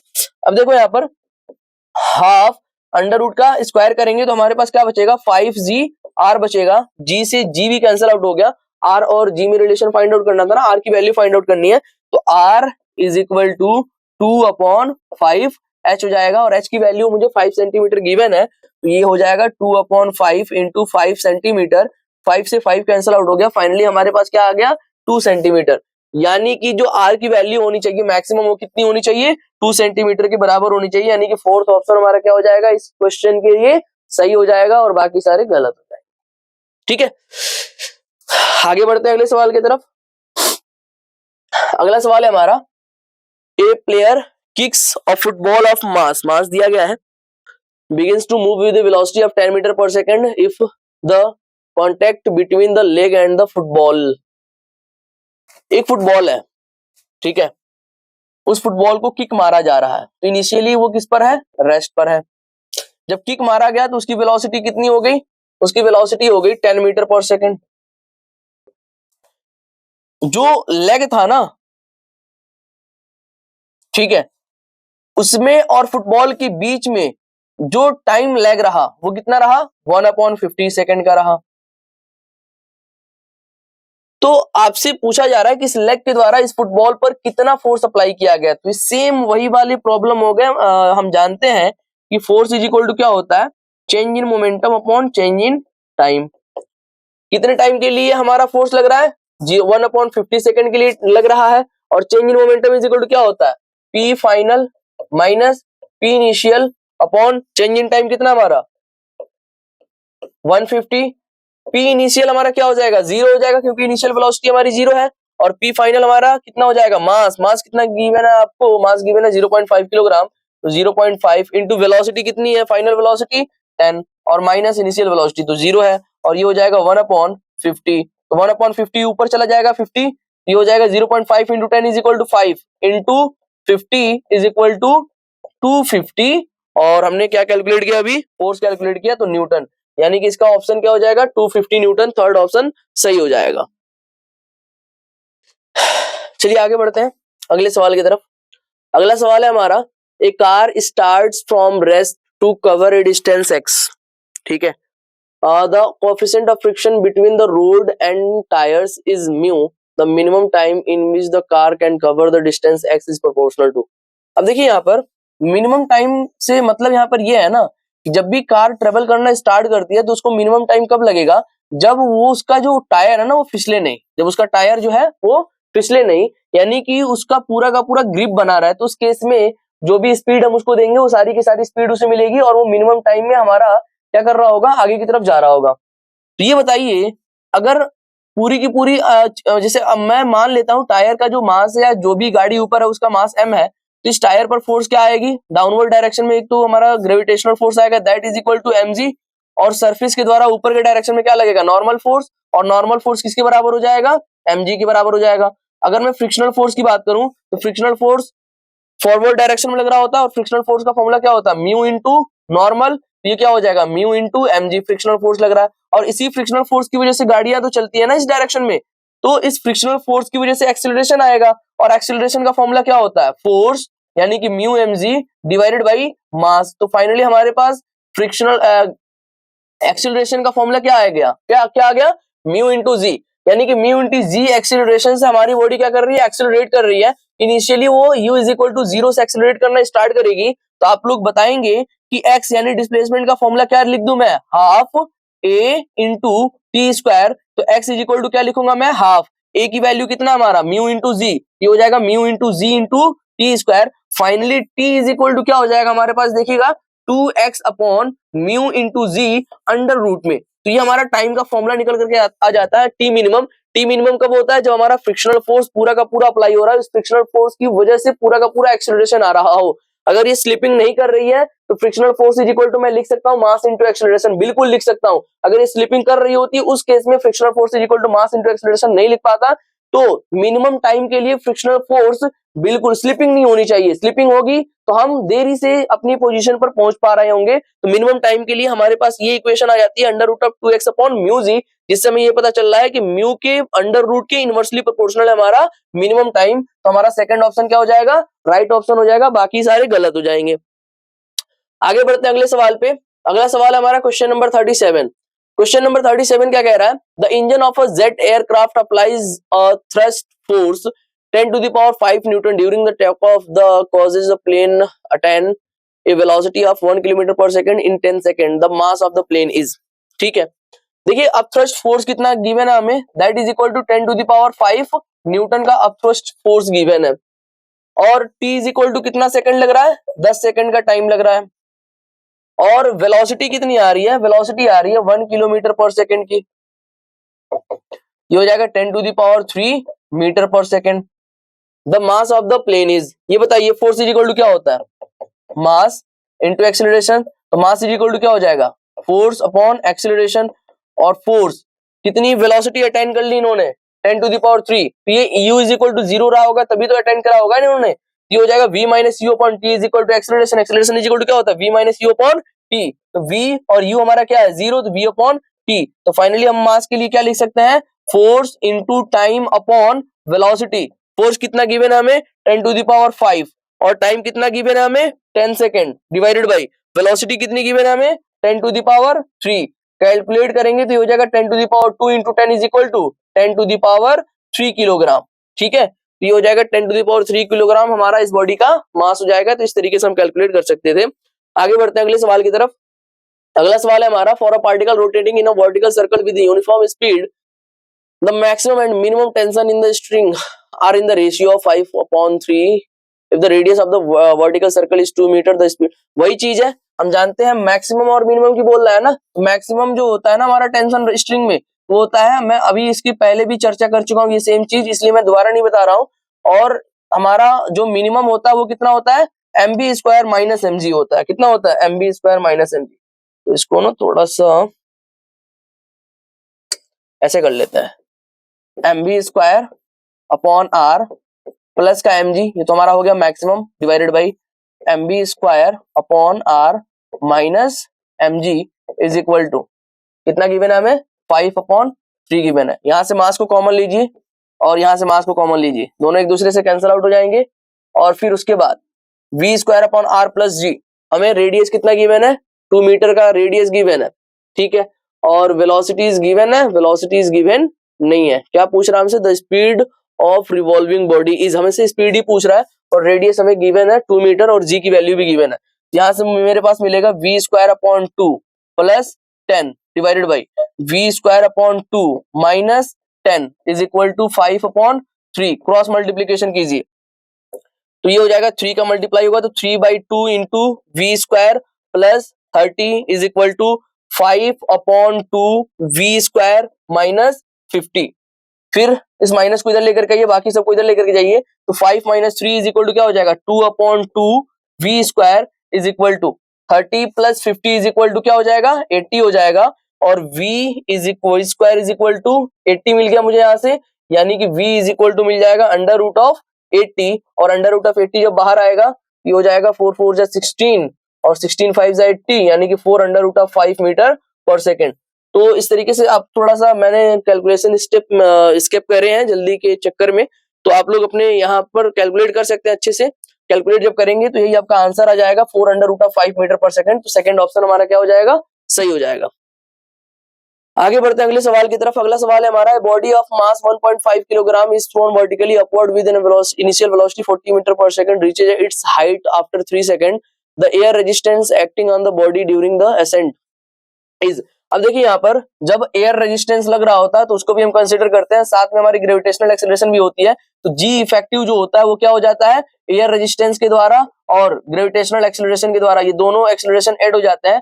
अब यहाँ पर क्या हो रहा है ना कि हमारा जो टाइम ऑफ एसेंट है, टाइम ऑफ एसेंट का फॉर्मूला क्या होता है, टाइम ऑफ एसेंट का फॉर्मूला होता है यू अपॉन जी इफेक्टिव। क्या होता है, यू अपॉन जी इफेक्टिव। हमें time of accent 3 second given है, ये हो जाएगा 3 अपॉन यू की वैल्यू कितनी गिवन है हमें, 40 मीटर पर सेकंड गिवन है, तो हमने 40 पुट कर दिया, और जी इफेक्टिव इज इक्वल टू क्या हो जाएगा, जी प्लस ए हो जाएगा। तो फाइनली मैं यहाँ से g plus a is equal to क्या लिख सकता हूँ, 40 अपॉन 3, और जी इज इक्वल टू क्या होता है, 10 होता है। तो 40 अपॉन 3 माइनस 10 कर दूंगा मैं, इधर आएगा तो ये माइनस हो जाएगा। तो फाइनली मेरे पास 3 इंटू 10 इज इक्वल टू 30, यानी कि 40 minus 30 is equal to 10 upon 3 metre पर सेकंड। ये हमारा मीटर पर सेकंड स्क्वायर हमारा एक्सिलरेशन आ गया। किसके द्वारा एक्सिलरेशन है ये, मतलब ड्रैग जो एक्सिलरेशन है, एयर रेजिस्टिंग जो एक्सिलरेशन है वो हमारा आ गया 10 अपॉन 3। हमसे क्या पूछ रहा है, resistance acting on the body during, मतलब फोर्स पूछ रहा है, रेजिस्टिंग फोर्स पूछ रहा है। तो फोर्स इज इक्वल टू क्या होता है, मास इंटू एक्सिलरेशन होता है। बॉडी का मास कितना है 1.5 किलोग्राम, और एक्सिलरेशन कितना आ गया हमारा 10/3, 10/3। ये कितने बार में कैंसिल आउट होगा, 2 बार में, और ये 5 बार में कैंसिल आउट हो जाएगा। यानी कि मुझे पता चल गया जो एयर रेजिस्टिंग फोर्स लग रहा है ना वो कितना लग रहा है, 5 न्यूटन का लग रहा है। तो हमारा फोर्थ ऑप्शन क्या हो जाएगा, राइट ऑप्शन हो जाएगा। ठीक है, आगे बढ़ते हैं अगले सवाल की तरफ। अगला सवाल कह रहा है, देखिए यहाँ पर एक डायग्राम दिया हुआ है और आपसे पूछ रहा है limiting friction between the mass and the surface will be. Limiting friction पूछ रहा है कि लिमिटिंग फ्रिक्शनल कितना लग रहा है। तो जब बॉडी हमारी इक्विलिब्रियम होती है, जस्ट मूव करने वाली होती है, उस टाइम के फ्रिक्शन को ही हम लिमिटिंग फ्रिक्शन कहते हैं। तो इक्विलिब्रियम से हम इस प्रॉब्लम को सॉल्व कर सकते हैं। इस डायरेक्शन में फोर्स लग रहा है, तो जाहिर सी बात है जो फ्रिक्शनल फोर्स लग रही होगी वो इस डायरेक्शन में लग रही होगी। तो लिमिटिंग फ्रिक्शनल फोर्स की अगर मैं बात करूं, यहाँ पर देखिए अगर एफ हमारा इस डायरेक्शन में लग रहा है तो इसका एक कंपोनेंट इधर की तरफ आएगा, दूसरा कंपोनेंट इधर की तरफ होगा। इधर वाला जो कंपोनेंट होगा वो क्या हो जाएगा, एफ cos 60 डिग्री हो जाएगा। cos 60 डिग्री की वैल्यू कितनी होती है, 1/2 होती है। तो फाइनली ये क्या हो जाएगा, एफ अपॉन रूट 2 हो जाएगा। क्या हो जाएगा, एफ अपॉन रूट 2 हो जाएगा। और इस वाले फोर्स की अगर मैं बात करूं वर्टिकल कंपोनेंट की, तो वर्टिकल कंपोनेंट हमारा क्या हो जाएगा, देखिए मैं यहाँ पर लिख देता हूं, ये हो जाएगा F sine 60 degree, F sine 60 degree. तो ये हो जाएगा F under root 3/2 is equal to under root 3/2 into F. अब अगर मैं इसका फ्री बॉडी डायग्राम बनाऊंगा तो ध्यान से देखिएगा आप लोग, फ्री बॉडी डायग्राम में एक तो ग्रेविटेशनल फोर्स डाउनवर्ड डायरेक्शन में आएगी, that is equal to mg, और एक ऊपर के डायरेक्शन में कौन सी फोर्स आ रही है, इस फोर्स का एक ऊपर के डायरेक्शन में एक कंपोनेंट आ रहा है, that is equal to under root 3/2 into F. हम जानते हैं जो हमारा फ्रिक्शनल फोर्स होता है उसका फॉर्मूला होता है mu into normal force. Normal force surface upward direction में लगाएगी, तो नॉर्मल फोर्स जब मैं कैलकुलेट करूंगा तो उसमें से क्या हो जाएगा, mg माइनस अपवर्ड डायरेक्शन में लगने वाला force, that is equal to 3 under root 3/2 into F. ये हमारा नॉर्मल फोर्स होगा। यहाँ पर जब हम पुट करेंगे तो ये हमारे पास mu into mg minus under root 3/2 into F, ये हमारा क्या हो जाएगा, फ्रिक्शनल फोर्स हो जाएगा। और यहाँ पर ऑप्शन नंबर कौन सा दिखाई दे रहा है आपको, सेकंड ऑप्शन सेम जैसे दिखाई दे रहा है, तो ये हमारा क्या हो जाएगा, राइट ऑप्शन हो जाएगा। हम बढ़ते हैं अगले सवाल की तरफ। अगला सवाल हमारा कह रहा है, a body of mass small m is kept stationary on a rough inclined plane of inclination theta, the magnitude of force acting on the body by the inclined plane is। अब देखिए मैं आपको एक चीज बताना चाहता हूं, आपसे पूछ रहा है ना कि इंक्लाइंड प्लेन और बॉडी के बीच में कितना फोर्स लग रहा है, तो आप ध्यान से देखिएगा, ये हमारा m मास का एक बॉडी है ना, तो ये इस पर डाउनवर्ड डायरेक्शन में कितना फोर्स लगा रहा है, mg फोर्स लगा रहा है ना, और इसका एक कंपोनेंट इस डायरेक्शन में आता है, दूसरा कंपोनेंट इस डायरेक्शन में आता है। अगर ये थीटा है तो ये भी क्या हो जाएगा हमारे पास, ये थीटा है, ये हमारा थीटा हो जाता है, ये हो जाता है mg sin थीटा, और ये वाला कंपोनेंट हो जाता है mg cos थीटा। ये आप लोगों ने करा है ना, बहुत सारे बच्चे इसका जवाब दे रहे होंगे। mg cos थीटा हमारा क्या हो जाएगा, सरफेस और बॉडी के बीच में लगने वाला फोर्स हो जाएगा। लेकिन आपसे मैं एक बात बताना चाहता हूं कि ये इस पर रेस्ट कर रहा है ना, तो यही बॉडी तो इसको रेस्ट किए हुए भी है। बात समझ में आ रही है कि नहीं आ रही है। तो जितना ये नेट फोर्स डाउनवर्ड डायरेक्शन में लगा रहा है ना, सभी फोर्सेस को हमारा जो इंक्लाइंड प्लेन है वो रेजिस्ट कर रहा है। इस केस में इंक्लाइंड प्लेन और बॉडी के बीच में लगने वाला जो नेट फोर्स होगा वो क्या हो जाएगा, mg हो जाएगा। इसको इस तरीके से भी समझ सकते हैं, ये सरफेस एक तो नॉर्मल फोर्स लगा रही है इस डायरेक्शन में, और दूसरा एक फ्रिक्शनल फोर्स भी लगा रही है ना, और फ्रिक्शनल फोर्स किसके बराबर है, mg sin थीटा के बराबर होगा, तभी तो जाकर के ये बॉडी यहाँ पर रुकी होगी। और नॉर्मल फोर्स किसके बराबर लग रहा होगा, इसी के बराबर लग रहा होगा, that is equal to mg cos theta. जब इन दोनों का रिजल्टेंट लेंगे तो mg ही तो आएगा। नहीं आ रही बात समझ में? तो इस तरीके से हम इस प्रॉब्लम को सॉल्व कर सकते थे। तो हमें क्या करना है, हमें थोड़ी सी चीजों को ना एनालिसिस, हमें सेंटेंसेस को पढ़ना भी अच्छे से। Magnitude of the force acting on the body on the inclined plane, और यहाँ पर स्टेशनरी बॉडी बोला गया है। यहाँ पर अगर ये मूव कर रहा होता ना, उस केस में mg तो दोनों के बीच में mg नहीं लगता, अगर ये एक्सेलरेट कर रहा होता तो, लेकिन एक्सेलरेट नहीं कर रहा है, तो इन दोनों के बीच में नेट फोर्स जितना इसका वेट है, उसी वेट को ये रेजिस्ट कर रहा है ना, तो टोटल फोर्स उतना ही लगा रहा है ये भी। ठीक है, आगे बढ़ते हैं अगले सवाल की तरफ।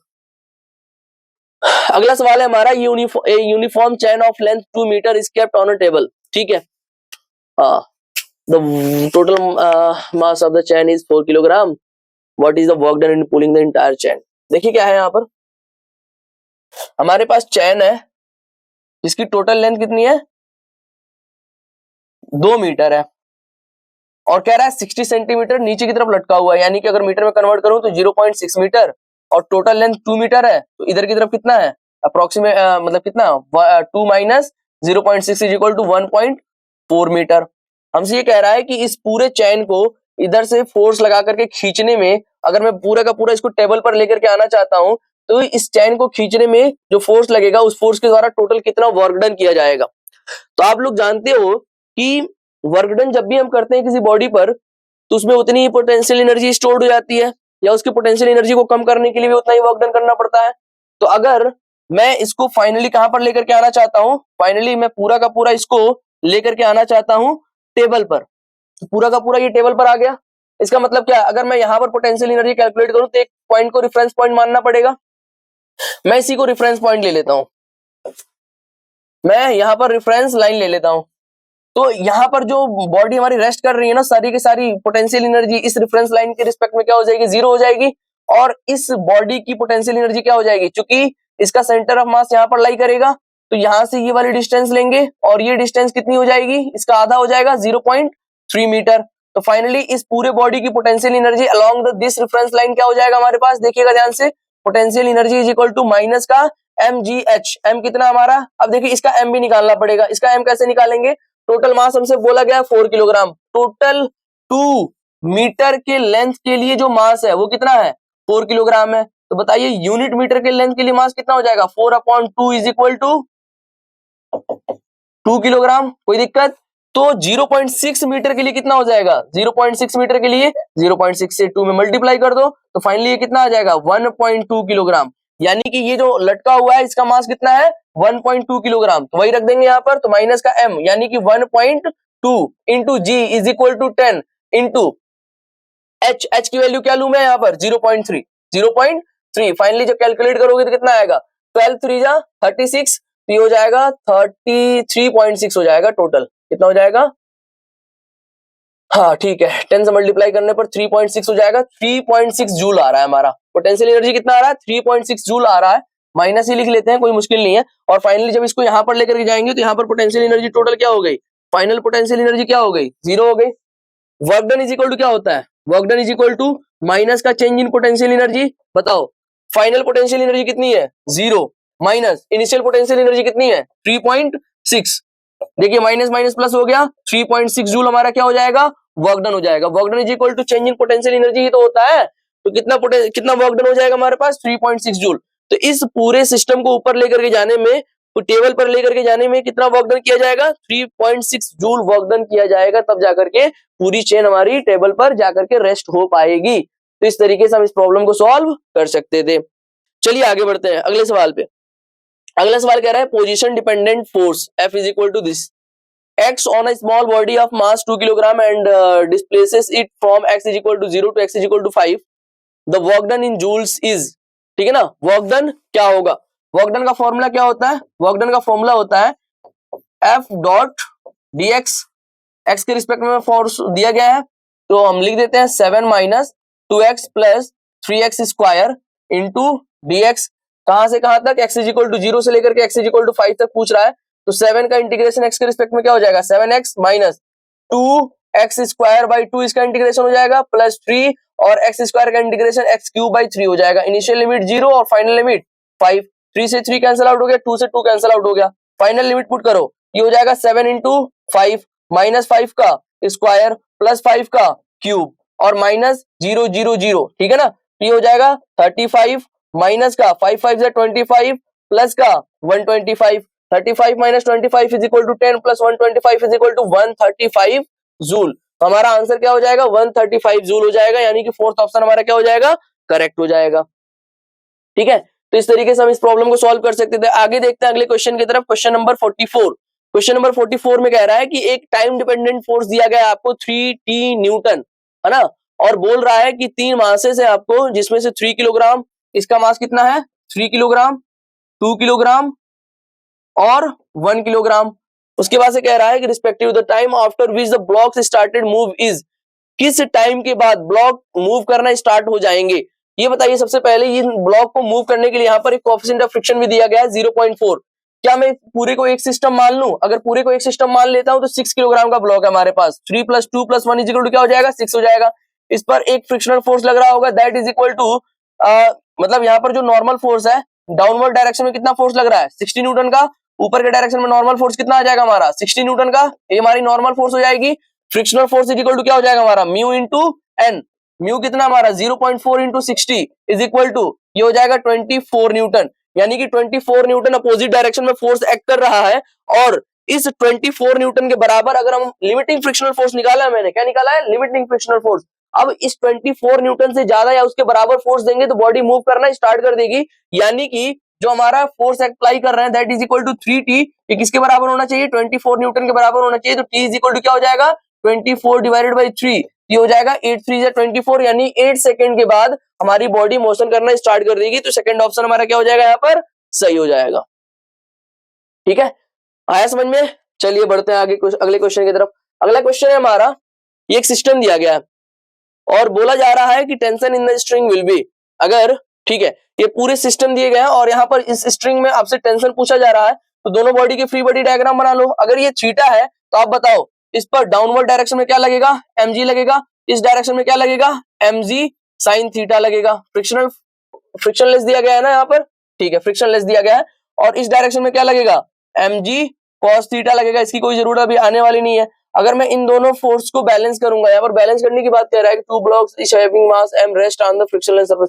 अब यहाँ पर फ्रिक्शनलेस सरफेस रेस्ट कर रहे हैं ना, यानी कि इस डायरेक्शन में टेंशन फोर्स लग रहा है और इस डायरेक्शन में mg sin थीटा लग रहा है, तो ये दोनों एक दूसरे के क्या हो जाएंगे बराबर हो जाएंगे।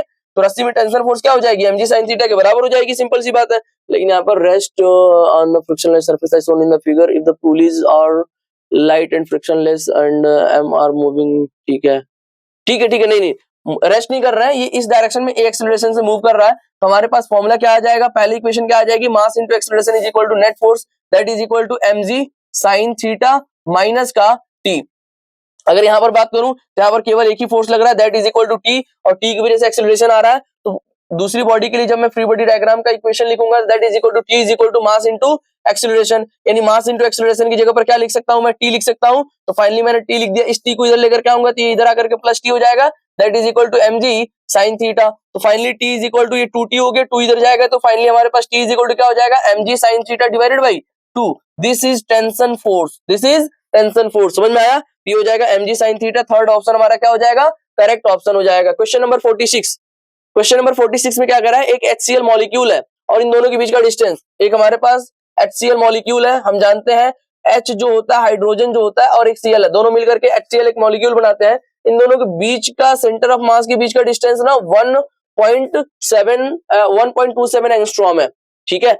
और आपसे बोला जा रहा है कि अगर इसका मास जो है ना अगर m है तो इसका मास जो है वो कितना है 3.35.5 times the mass of the hydrogen atom, ठीक है ना। Mass of the hydrogen atom अगर मैंने m मान लिया तो ये finally mass of the chlorine atom is equal to क्या हो जाएगा 35.5 इंटू m हो जाएगा। तो इतना इसका मास है। तो आपसे बोल रहा है कि assuming the chlorine atom to be about इतना times massive as hydrogen is, the approximate location of center of mass of the molecule distance from the hydrogen atom is, मतलब हाइड्रोजन एटम से इसका सेंटर ऑफ मास की location क्या होगी। तो मैं मान लेता हूं सेंटर ऑफ मास की लोकेशन क्या है x है। सेंटर ऑफ मास निकालने के लिए फॉर्मूला क्या होता है x is equal to m1। तो अब इसी पोजीशन से पूछ रहा है तो x1 क्या हो जाएगा हमारा 0 हो जाएगा और m2 प्लस x2, m2 कितना हमारा 35.5 इंटू m इंटू x2 कितना हमारा इन दोनों के बीच का distance that is equal to 27 divided by m1 plus m2 यानी कि 35.5 m plus m is equal to 36.5 m। m से m कैंसिल आउट हो जाएगा और 35.5 डिवाइडेड बाई 36.5 अप्रोक्सीमेटली 0.9 समथिंग आएगा। और जब इसका 1.27 से मल्टीप्लाई करेंगे तो ये हमारे पास आंसर आ जाएगा,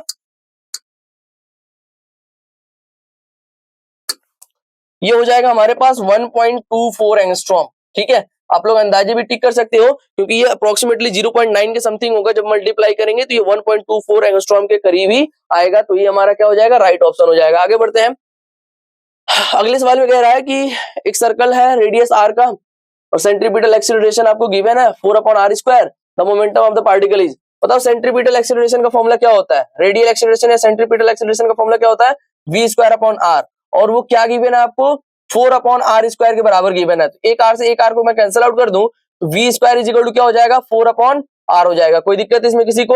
अब हमसे पूछ रहा momentum of the particle is, momentum के लिए मुझे वेलोसिटी चाहिए ना, तो वेलोसिटी इज इक्वल टू क्या हो जाएगा, √4/r और 2 बाहर आ जाएगा तो ये हो जाएगा 2/√r। तो मोमेंटम का फॉर्मूला क्या होता है, मोमेंटम का फॉर्मूला होता है मास इनटू वेलोसिटी। वेलोसिटी कितना है, 2/√r। तो फाइनली हमारे पास मोमेंटम क्या हो गया, 2m/√r। तो हमारा ऑप्शन ये फोर्थ ऑप्शन सही हो जाएगा, 2m/√r। अगले क्वेश्चन की तरफ बढ़ते हैं, क्वेश्चन नंबर 48। क्वेश्चन नंबर 48 में कह रहा है कि ये 60 डिग्री है, 60 डिग्री है, एक पार्टिकल यहां से आ रहा है, स्ट्राइक कर रहा है और फिर 2 सेकंड तक यहां पर टकरा रहा है और 0.2 सेकंड तक द एवरेज फोर्स एक्सर्टेड। तो एवरेज फोर्स के लिए ना मैं आपको बता देना चाहता हूं कि ये यहाँ पर भी हम सेम फॉर्मूला अप्लाई कर रहे होंगे, change in momentum upon change in time. लेकिन चेंज इन मोमेंटम कौन से डायरेक्शन में, कौन से डायरेक्शन में, जिस डायरेक्शन में यहाँ पर नॉर्मल फोर्स आएगा। तो हमारा देखिए इस डायरेक्शन में, देखिए जानते टाइम पे इस डायरेक्शन वाला कंपोनेंट लेना है और आते टाइम पर भी इसी डायरेक्शन वाला कंपोनेंट लेना है। तो ये हमें पी इनिशियल देंगे। तो पी इनिशियल की अगर मैं बात करूं तो उसके लिए मुझे वी इनिशियल चाहिए। स्पीड आपको 10 मीटर पर सेकंड गिवन है, कितनी गिवन है, 10 मीटर पर सेकंड गिवन है।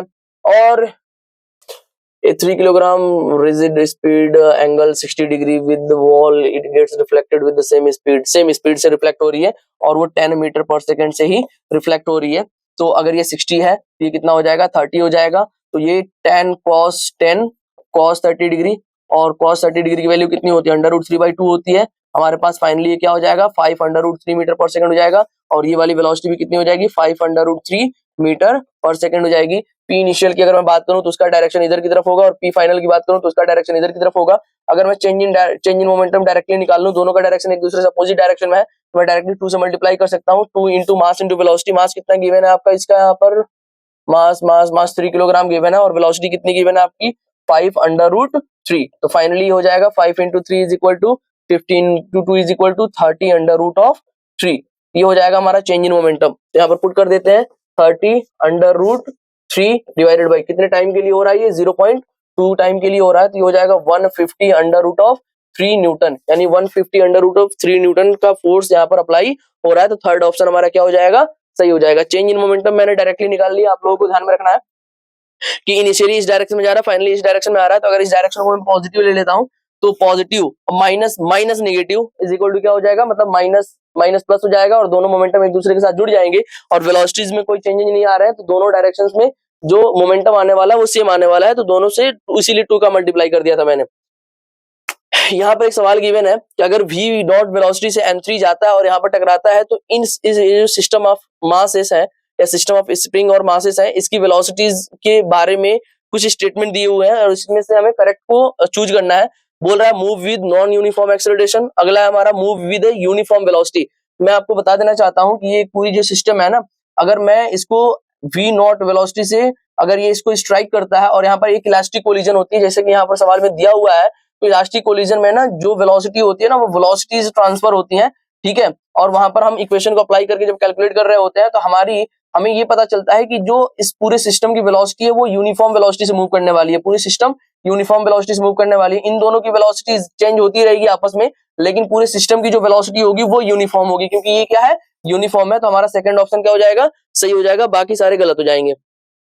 अगले क्वेश्चन की अगर हम बात करें तो अगले क्वेश्चन में बोल रहा है in the head on collision elastic collision heavy vehicle, ठीक है ना, moving with velocity of 10 metre पर सेकंड। एक हैवी व्हीकल है जो 10 मीटर पर सेकंड से मूव कर रहा है। ध्यान से देखिएगा, एक हैवी व्हीकल है जो 10 मीटर पर सेकंड से मूव कर रहा है। एक स्मॉल स्टोन है जिसकी स्पीड आपको कैलकुलेट करनी है। क्या कह रहा है कि the stone will fly away और ये इनिशियल वेलोसिटी इसकी है 0। तो स्टोन जो है वो कितने स्पीड से फ्लाई अवे होगा आफ्टर कोलिजन। तो आफ्टर कोलिजन चूंकि इलास्टिक कोलिजन हो रहा है, तो मैं आपको एक चीज बता देना चाहता हूँ, इलास्टिक कोलिजन के लिए E इज इक्वल टू हम क्या फॉर्मुला अप्लाई कर रहे होते हैं, V2 minus V1 divided by U1 minus U2। अब एक और चीज जान जाइए, चूंकि ये हैवी जो मासेस होती है ना, उनकी वेलोसिटीज में बहुत ज्यादा चेंजेज नहीं होता है, माइनर सा चेंज होता है। तो अप्रोक्सीमेटली जब भी हम हैवी बॉडी कहीं पर भी बोल दे, तो उसमें जो पहली वाली बॉडीज होती है उसकी मासेस को, उसकी वेलोसिटी को, इनिशियल वेलोसिटी और फाइनल वेलोसिटी दोनों सेम ले लेनी होती है। तो हमारा जो पहला वाला मतलब V1 और U1 है वो दोनों सेम ले लेना है। V2 हमें कैलकुलेट करने के लिए बोल रहा है, क्योंकि इसका जो फाइनल वेलोसिटी होगा वो कैलकुलेट करने के लिए बोल रहा है, और इनिशियल वेलोसिटी इसकी 0 है, यानी कि U2 हमारा क्या हो जाएगा, 0 हो जाएगा। V2 minus 10 divided by 10 minus 0 is equal to, elastic collision है तो ये इज इक्वल टू 1 है। तो V2 इज इक्वल टू क्या हो जाएगा, V2 इज इक्वल टू 10 उधर जाएगा, तो 10 इंटू 1 इज इक्वल टू 10, और minus 10 is equal to plus 10 is equal to 20 metre पर सेकंड। तो हमारी जो छोटी वाली बॉल होगी ना, वो 20 मीटर पर सेकंड से मूव कर रही होगी। हमने यहाँ पर कम टाइम लेकर के प्रॉब्लम को जल्दी जल्दी सॉल्व करना था, क्योंकि बच्चों को सोल्यूशन ही देखना है, इसलिए मैंने इतने स्पीड में चीजों को, प्रॉब्लम को सॉल्व किया। अगर आप लोगों को कोई दिक्कत आ रही है ऐसे समझने में, तो अगले टेस्ट के लिए जो भी वीडियोस अपलोड होगी उसके पहले आप लोग कमेंट सेक्शन में बता सकते हैं कि सर ये चीज, ये टॉपिक, ये क्वेश्चन हमें समझ में नहीं आया, दूसरी बार समझा दीजिए, या जो भी आप कमेंट कर सकते हैं प्लीज कमेंट करें। ठीक है, तो चलिए शुक्रिया।